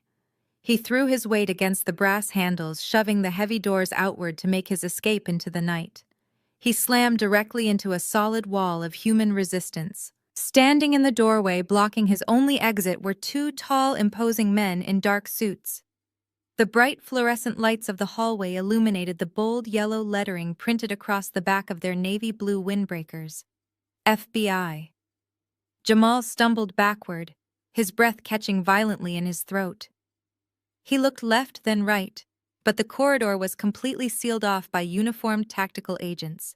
Jamal, the lead agent, said, his voice cold and devoid of any emotion as he reached into his jacket and flashed a gold badge. "We need to talk about wire fraud and investor deception." 6 months later, the dust had finally settled over the smoldering ruins of their high society empire. The total magnitude of the destruction was a matter of public record, and it was absolute. Jamal did not just lose his hedge fund. Federal investigators tore through his financial history with ruthless mechanical efficiency, exposing years of fabricated returns, manipulated investor data, and blatant wire fraud. The Securities and Exchange Commission formally stripped him of every trading license he possessed. He was legally barred from ever touching the financial sector again. The wealthy venture capitalists, who had once eagerly shaken his hand and praised his genius, were now lining up to file massive class action lawsuits against his empty estate. He sat in a federal courtroom, wearing a cheap, ill-fitting suit, listening to prosecutors detail his infinite greed. Facing 20 years in federal prison, Jamal did the only thing a true cornered predator knows how to do. He turned on his own. The ink on Kelsey's arrest warrant was barely dry before Jamal filed for divorce. He severed all legal ties to his wife in a pathetic, desperate attempt to distance himself from her criminal liability. It did not save him, but it certainly destroyed her. Kelsey's arrogant delusion shattered against the cold, hard reality of the state judicial system. Her high society privilege meant absolutely nothing to the judge presiding over her felony reckless endangerment and evidence tampering trial. The digital footprint I had provided was an inescapable iron cage. She was sentenced to 3 years in a state penitentiary without the possibility of early parole. The woman who had spent her entire adult life curating a flawless digital aesthetic was now wearing a shapeless orange jumpsuit in a concrete cell. There were no designer cosmetics or silk sheets in her current reality. She ate bland cafeteria food and slept on a thin, stiff cot, surrounded by the harsh noise of incarceration. Furthermore, her entire social media empire was wiped from the internet. The millions of followers, the lucrative brand sponsorships, the carefully filtered photographs of her glamorous vacations were permanently deleted. She was completely erased from the digital world, leaving behind absolutely nothing. She had spent years trying to make me feel invisible, and now she was literally a ghost trapped behind razor wire and steel bars. For my parents, the descent into absolute poverty was a slow psychological torture. The eviction from their sprawling mansion was a public spectacle. The bank algorithms did not care about Thomas' arrogant history or Brenda country club pedigree. Aegis Systems lawyers executed the foreclosure with clinical precision. Moving trucks arrived at dawn, loading up the antique furniture, the crystal chandeliers, and the expensive art collections to be auctioned off to satisfy their massive debts. Thomas stood on the manicured lawn of the estate he used to rule, watching the repo men carry away his entire legacy. The luxury cars were towed away from the circular driveway, while neighbors watched through parted blinds. Brenda frantically dialed the numbers of her elite friends, begging for temporary loans or a place to stay. Every single call went straight to voicemail. The superficial high society circle they had catered to their entire lives evaporated overnight. When you build your entire social existence on the foundation of wealth and status, your friendships vanish the exact second the money disappears. They were treated like a contagious disease, completely cut out of the social register. Stripped of their assets, their credit ruined, and their golden children locked in cages. Thomas and Brenda were forced into a life they had spent decades mocking. They currently resided in a cramped, cheap motel on the absolute outskirts of the city. The room smelled permanently of stale cigarette smoke and cheap industrial bleach. The wallpaper was peeling in the corners, and the neon sign outside buzzed with a loud, annoying hum that kept them awake at night. Brenda spent her days staring blankly at the stained ceiling, while Thomas sat at the tiny, wobbly laminate table, shuffling through endless stacks of final notice bills. They were surviving on generic canned soup and instant coffee, a brutal contrast to the catered galas and imported caviar they once considered basic necessities. They had sacrificed their own daughter on the altar of status, and now that altar had crumbled beneath their feet, leaving them with nothing but the suffocating weight of their own failures. But pride is a stubborn disease, and survival makes people desperate. 6 months of eating canned food and listening to sirens wailing outside their thin motel room window finally broke their arrogant resolve. They realized they had exactly one lifeline left in the world: the daughter they had thrown away. On a rainy Tuesday morning, Thomas and Brenda stepped out of a cheap public bus and stood on the wet sidewalk. They stared up at the towering glass and steel monolith of the Aegis Systems global headquarters. The skyscraper dominated the city skyline, a physical manifestation of the empire I had built, while they were busy telling me I was worthless. They walked through the massive revolving doors, stepping into a sprawling lobby made of imported black marble and brushed titanium. The atmosphere was intimidating cold and dripping with absolute corporate authority. They stood in the center of the room, surrounded by executives and engineers moving with intense purpose. Nobody paid any attention to the two broken people lingering near the entrance. They were entirely insignificant in the ecosystem I had created. My parents approached the main reception desk looking like two exhausted, frightened strangers. Their clothes were wrinkled and their shoulders were slumped, carrying the heavy burden of their total defeat. Brenda swallowed her remaining pride and placed her trembling hands on the polished stone counter, looking up at the impeccably dressed security receptionist. "Excuse me," Brenda said, her voice shaking with a pathetic, desperate edge. "We are Riley Wilson parents. We know we do not have an appointment, but we really need to see our daughter. Please, we have nowhere else to go." The receptionist, a highly trained professional who handled hostile corporate takeovers and aggressive journalists with equal grace, simply stared at the two disheveled figures. She did not reach for a visitor badge. Instead, she pressed a discreet silver button beneath the edge of her desk, directly linking to the executive security detail. Before the receptionist could issue a polite but firm rejection, a soft chime echoed through the cavernous lobby.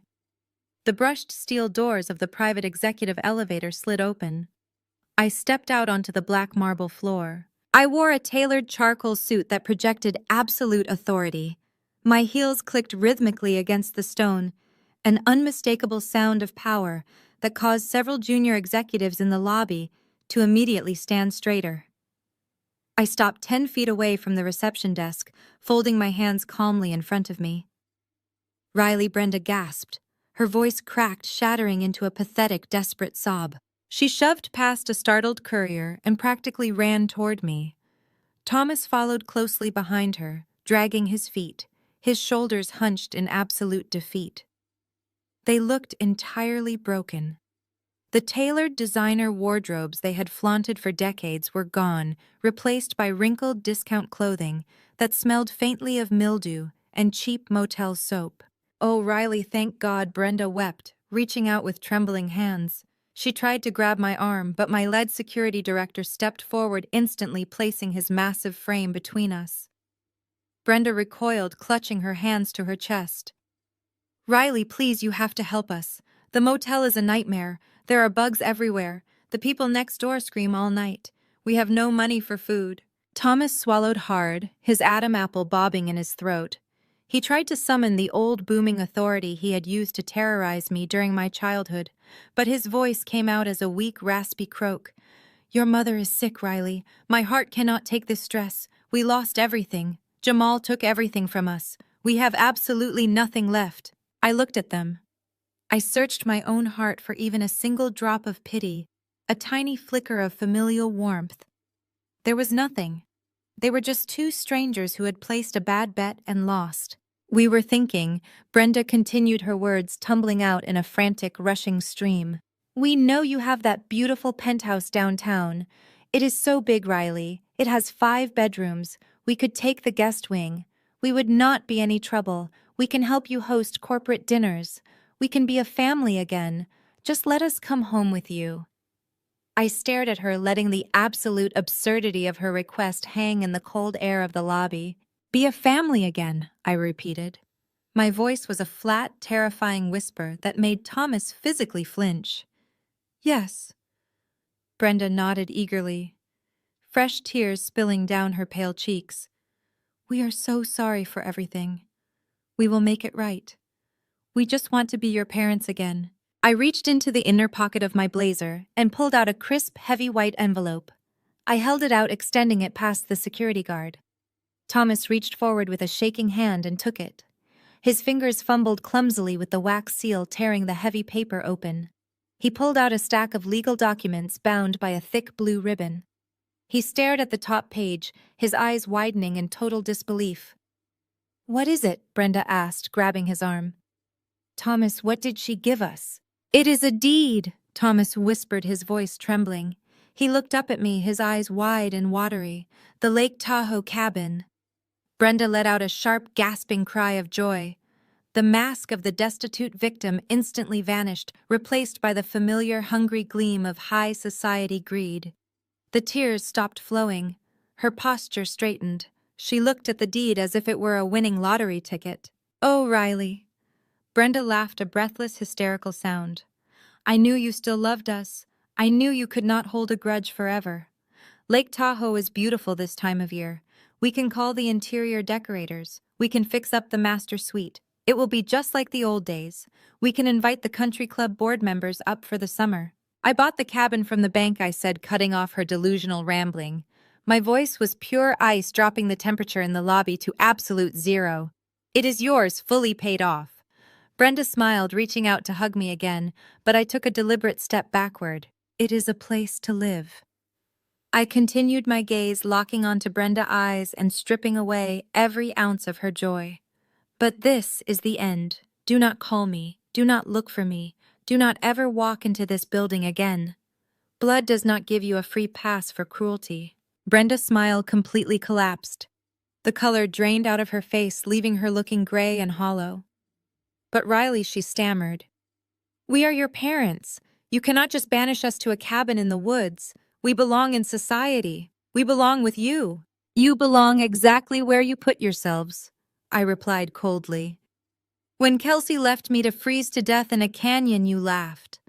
When I was lying in a hospital bed attached to a ventilator, you froze my bank accounts and threw me to the wolves. You chose your golden children.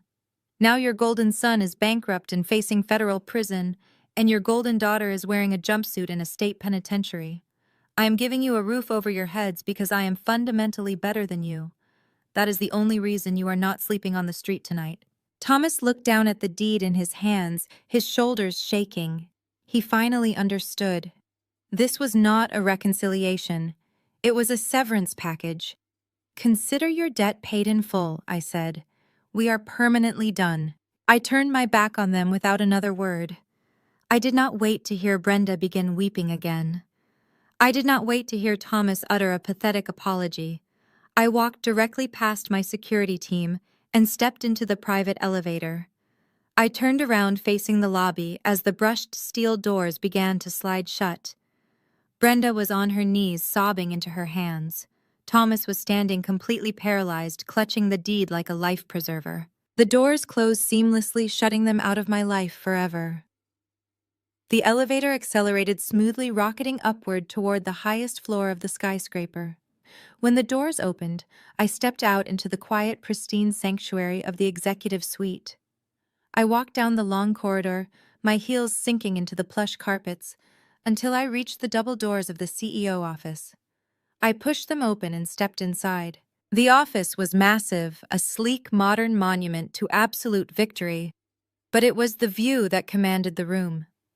Entire walls made of flawless floor-to-ceiling glass looked out over the sprawling city of Denver and the jagged, majestic peaks of the Rocky Mountains beyond.